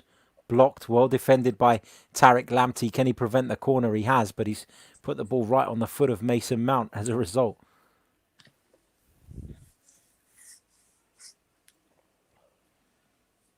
It's interesting because for Chelsea, there's always a deliberate ploy that neither of their wide attackers, if you like, are playing wide. Both Mason Mount and Kai Havertz are looking to come inside more and more, and the width has to come from the fullbacks. Do we think when Ben Chilwell's fit, Chilwell will thrive in that kind of situation? And we've already seen that Reece James has the ability to get around the outside. So it's an interesting change of tactical system from Lampard. It'll be interesting to see as the players get more used to exactly how they can take advantage of the spaces that they create through this. That's right. It's a great point. Here is Mopai. And now Leandro Trossard looks up, looks for Connolly's run, who made a move across towards that near post, but it was always going to be difficult to get that under control. Zuma's on the ball now for Chelsea into Jorginho, receives it inside his own penalty area and calmly finds Marcus Alonso. Here's a stat for you, Lee, that you'll enjoy. I'll just wait till this attack breaks down. Trossard in towards Mope. Kante gets a foot in. Kepa will come and claim this. Since he joined Chelsea in 2018, Kepa Arrizabalaga has conceded more Premier League goals from outside the box than any other goalkeeper. That's 19. That's an interesting stat, especially, I mean, we talked about the fact his reactions are generally good, but those are more from short, sharp shots in the penalty area, and sometimes goalkeepers find it difficult. They shouldn't at the top level, but when you're talking about a goalkeeper that concedes a lot of goals from outside the area, it can be an issue with tracking.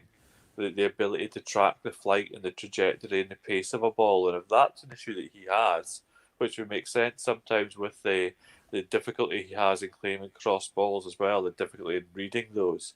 If that's the issue that he has, then really Chelsea do need to be moving on for looking for alternatives as soon as possible, because it's not something that's easy to fix. Is Mendy from Rennes the person to replace him, though? I've got to be honest, I don't know anything about the guy. Again, very good shot stopper, good with his feet, so he'll help with the progression of the ball out from the back.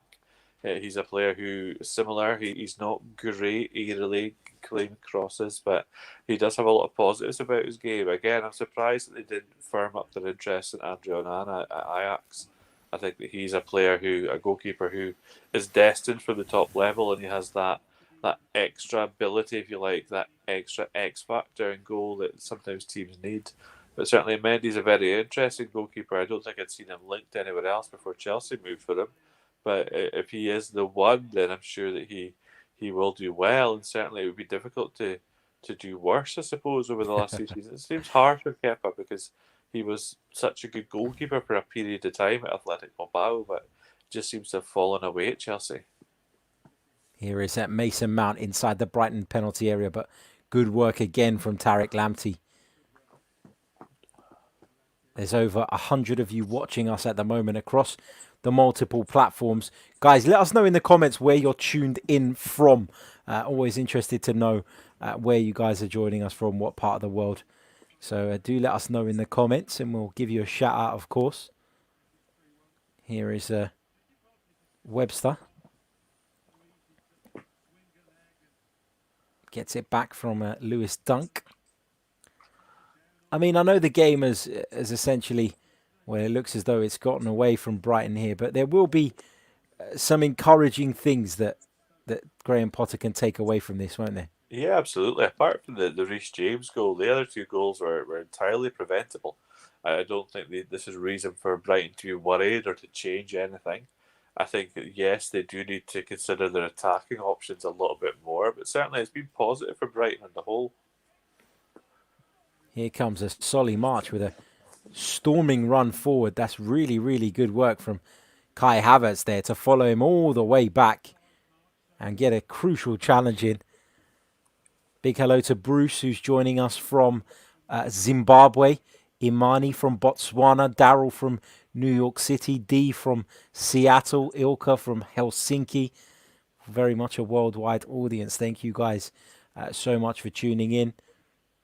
It is very much appreciated. At the moment, you just feel like Brighton, they've kind of lost the tempo of the match a little bit. They need to do something to put a little bit of pace back into the game. So now Chelsea are completely comfortable. As we talked about at half time, they're defending that line just in front of the penalty area. They're quite happy to stay there. They're happy with the double pivot shielding them, and Brighton really are struggling to find a way to penetrate that.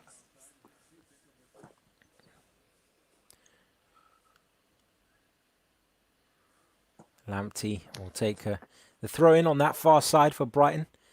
Big hello to Mo Gamat, who's joining us from South Africa, Johannesburg, to be specific.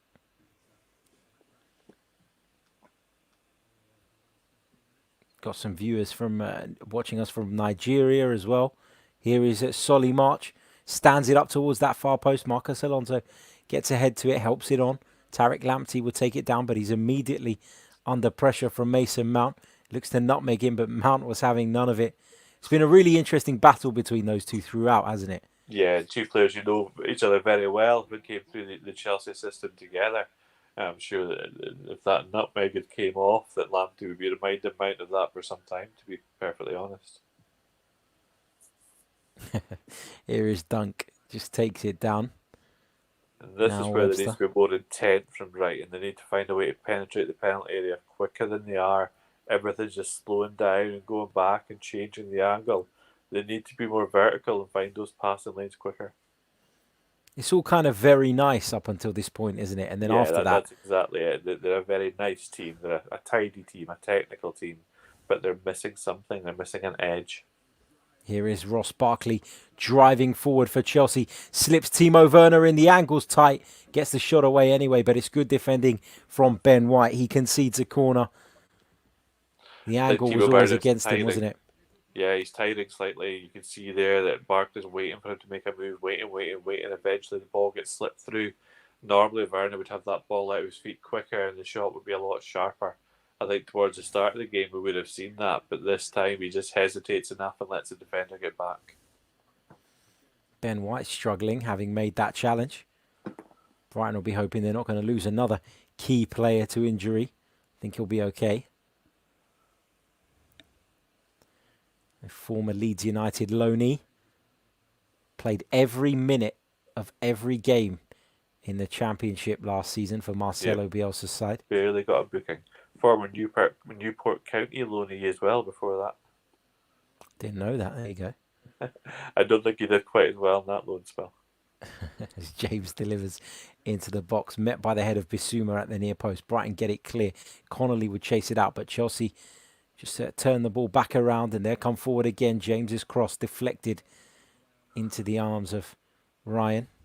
Yeah, just going back to Ben White quickly, it caught a lot of people at Leeds by surprise, but the story apparently is that Bielsa came into Leeds, and when he did, he was adamant that Ben White was the defender that he wanted for his system, and a lot of the Leeds recruitment staff had to go out and find out more about Ben White because he wasn't somebody who was on the radar before that. Obviously, Bielsa knows exactly the kind of players that fit his system well.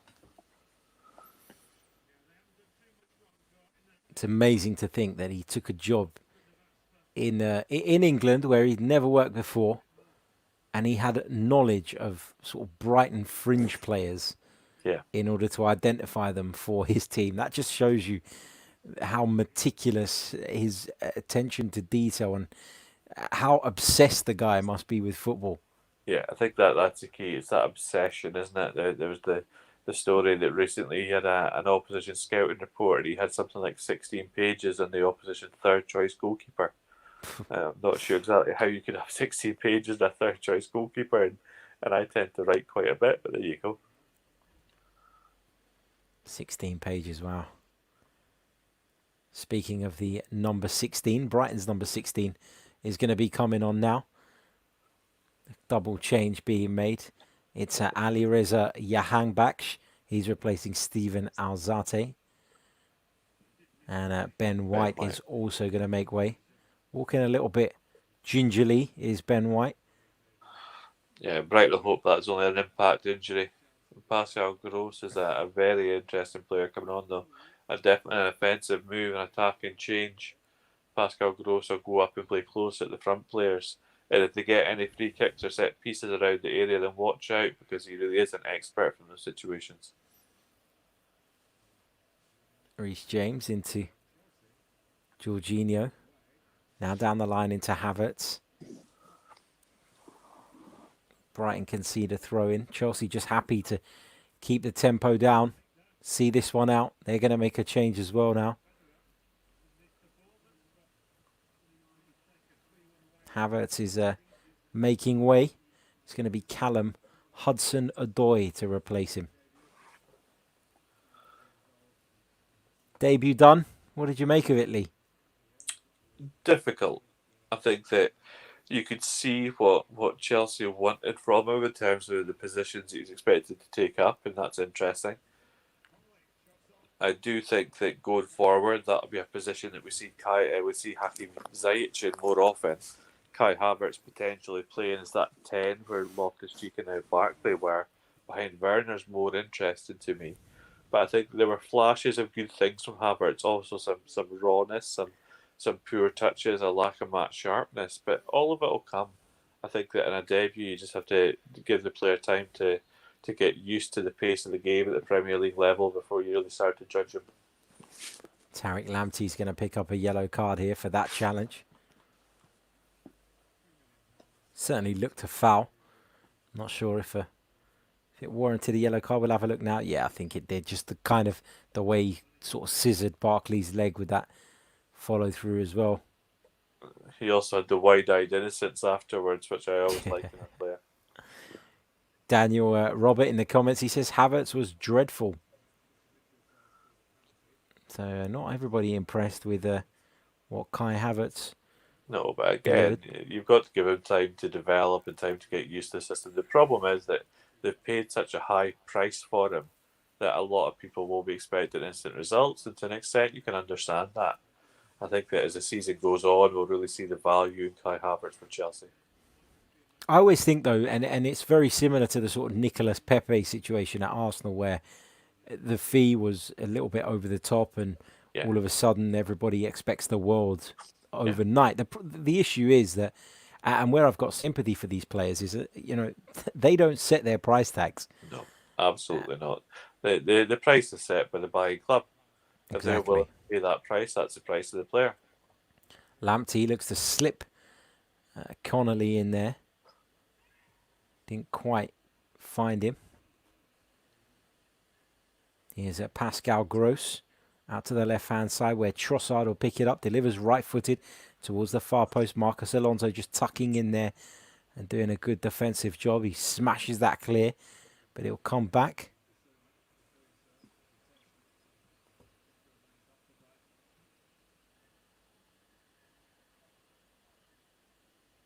Here is Trossard once again. Tried to pick out Maupay in the middle, but his teammate got in the way. Yeah. Solly March. He tried to make an underlap and run, and as the ball came in from the left-hand side, just rebounded off Solly March's knees. He tried to run across the path of the goal. Easy mistake to make early in the season. Again, as the season goes on, we expect these things to be ironed out and these movements and patterns to become more natural, if you like. It looks like Jorginho might be the player that's down at the moment for Chelsea. Yeah, he's sitting on the ground. It's probably as good a time as any for me to let you know about the games we'll be bringing you next weekend. On Sunday, we'll be bringing you Chelsea versus Liverpool. Of course, that is a big one. We'll get a good look at Chelsea again and a good look at Liverpool after a questionable performance against Leeds at the weekend. And then on Monday night, it's Wolves against Manchester City, a tough test for Pep Guardiola's side, which will in what will be their first game of the season, because of course they haven't played this weekend due to their UEFA Champions League commitments.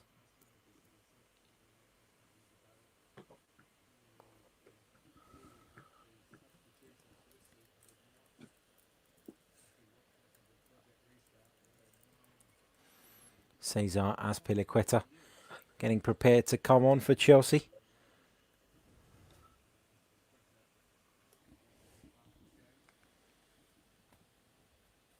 Jorginho just slowly making his way off the pitch. I'm sure it's partly a time-wasting exercise as well.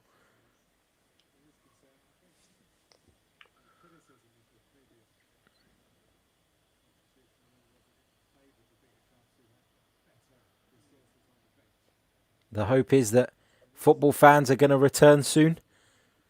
And I know that my club, Arsenal, are hoping to get some of us back into the ground next month.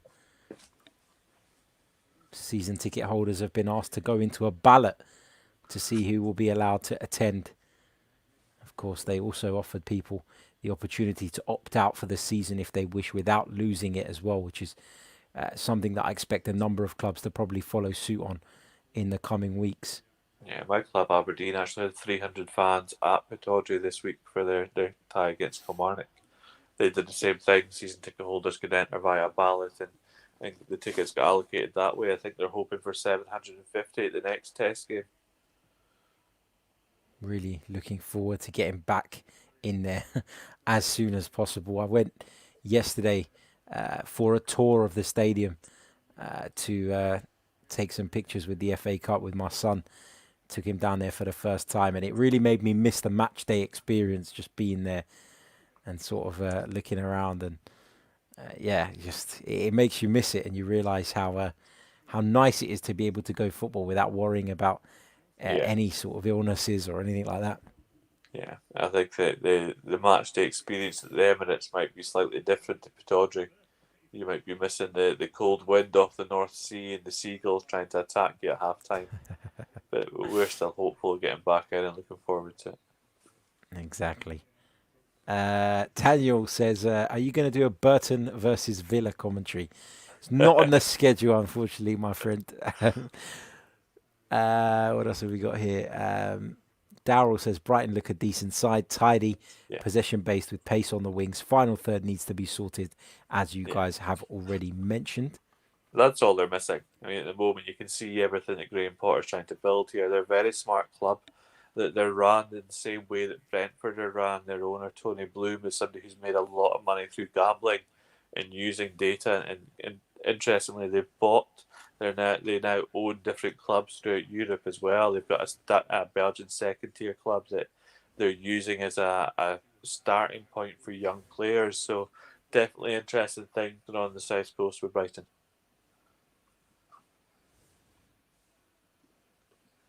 Here is Alonso. Here's Kante. Can Chelsea find a fourth goal? Really put the icing on the cake for Frank Lampard's side. Here's Callum Hudson-Odoi, now Cesar Azpilicueta. Two players with fresh legs and able to get up and down that flank.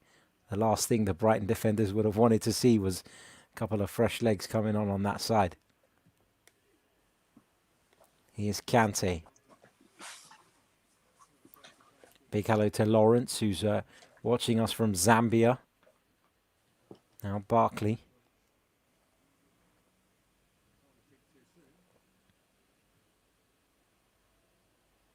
Ball into the channel for Connolly to chase onto, but he just was pipped to it by the Chelsea defender.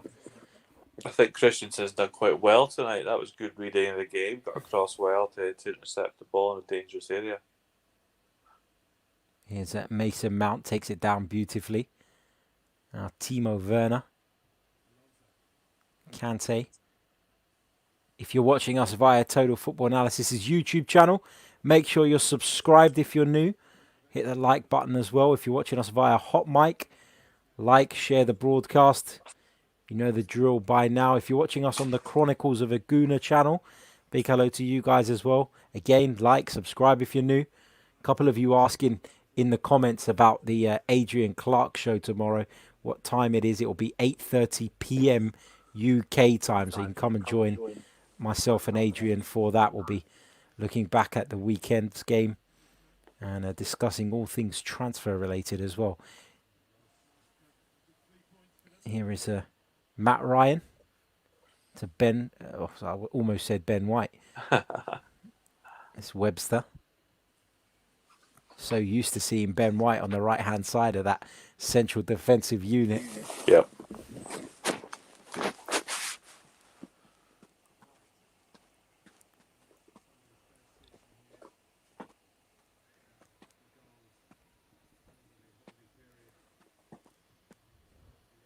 Here's Lewis Dunk for Brighton. Game's just fizzled out a little bit now as we enter the final stages. Here's Timo Werner. Can he register a debut goal? Kante makes a wonderful run on the outside, cuts one back. Mason Mount went flying in. I think he caught Lewis Dunk there. Yeah. Just high studs. His foot was raised as he went for the ball there. Well, it was a dangerous thing to do and an easy way to give away a free kick. But that was good again from Timo Werner. He just delayed and delayed and delayed, let N'Golo Kante get down the outside and a good clip ball into the middle. Timo Werner's obviously, I think, has had an excellent debut. Perhaps that is part of the reason that Kai Havertz's performance pales in comparison. Yeah, good point.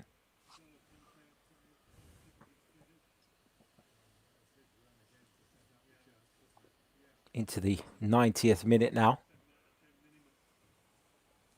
Not long to go at all. 4 minutes of stoppage time. I've had some of that already.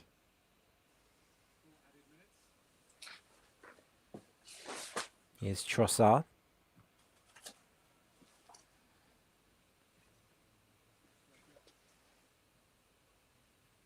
Now Dunk. Pascal Gross just dropping a little bit deeper than he'd normally like. Ball played out to the right-hand side by Johan Baksh. Here's Lamptey. Infield to the Iranian. Webster. What do you reckon, Lee? Did Chelsea miss Willian?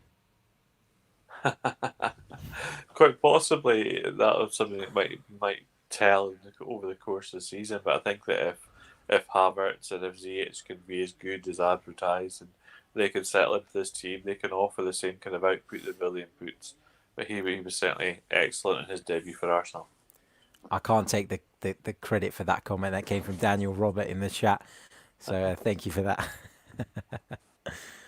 Couldn't resist it. You understand it from both points of view. Chelsea wanted to get younger in terms of the age of their squad, and they were offering Willian a contract, and he didn't like the amount of years that were on offer. So, of course, he's perfectly entitled to move on to another club. But I'm sure Chelsea would have loved to have him under their terms. For sure. Here is Alonso. His clearance is deflected. Webster just about keeps it in. Bissouma takes it down on the chest.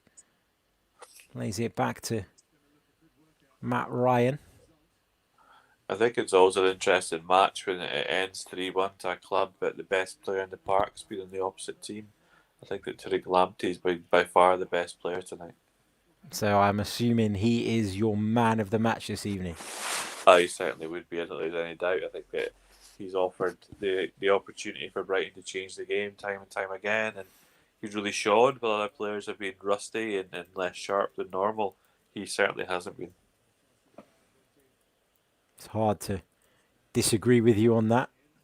He's definitely impressed. And so the Total Football Analysis man of the match this evening is Brighton's Tariq Lamptey.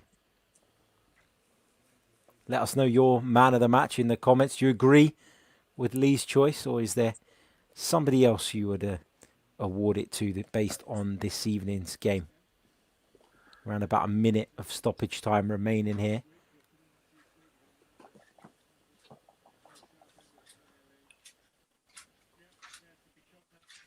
Webster just going forward there for Brighton. Can they nick a goal to make the scoreline a little bit more respectable? Solly March puts it in towards the penalty area. Alonso gets ahead to it. Lamptey picks it up.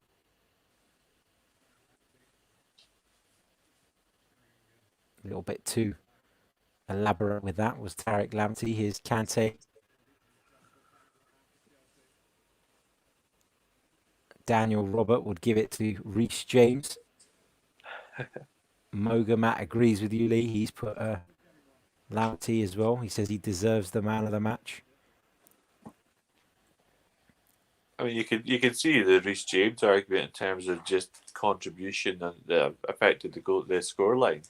His goal obviously was an absolute cracker, and then he got that assist from the corner. But in terms of overall performance, I think that Lamptey's outshone him. Agreed. The final whistle has gone at the Amex Stadium. It's Brighton and Hove Albion 1, Chelsea 3. Goals from Jorginho from the spot for Chelsea to open it. Trossard equalised after 54 minutes before Reece James's absolute screamer put Chelsea back in front, and then Kurt Zuma sealed the points with a slightly fortunate goal for Frank Lampard's Blues. They start their Premier League campaign with a win. It's a defeat for Brighton, but they'll take some encouragement from what they've seen from their side this evening. The performance certainly isn't in line with the scoreline, I would say anyway. A big thank you to every single one of you who's joined us on whichever platform it is you chose to join us from. Don't forget to subscribe, like quickly before we lock off the video. And as I said, we'll be back next weekend bringing you a couple more Premier League games. We're going to bring you Chelsea versus Liverpool on Sunday, followed by Wolves versus Manchester City on Monday. So lots to look forward to. Thank you all for your continued support, and we'll be back very soon. Cheers.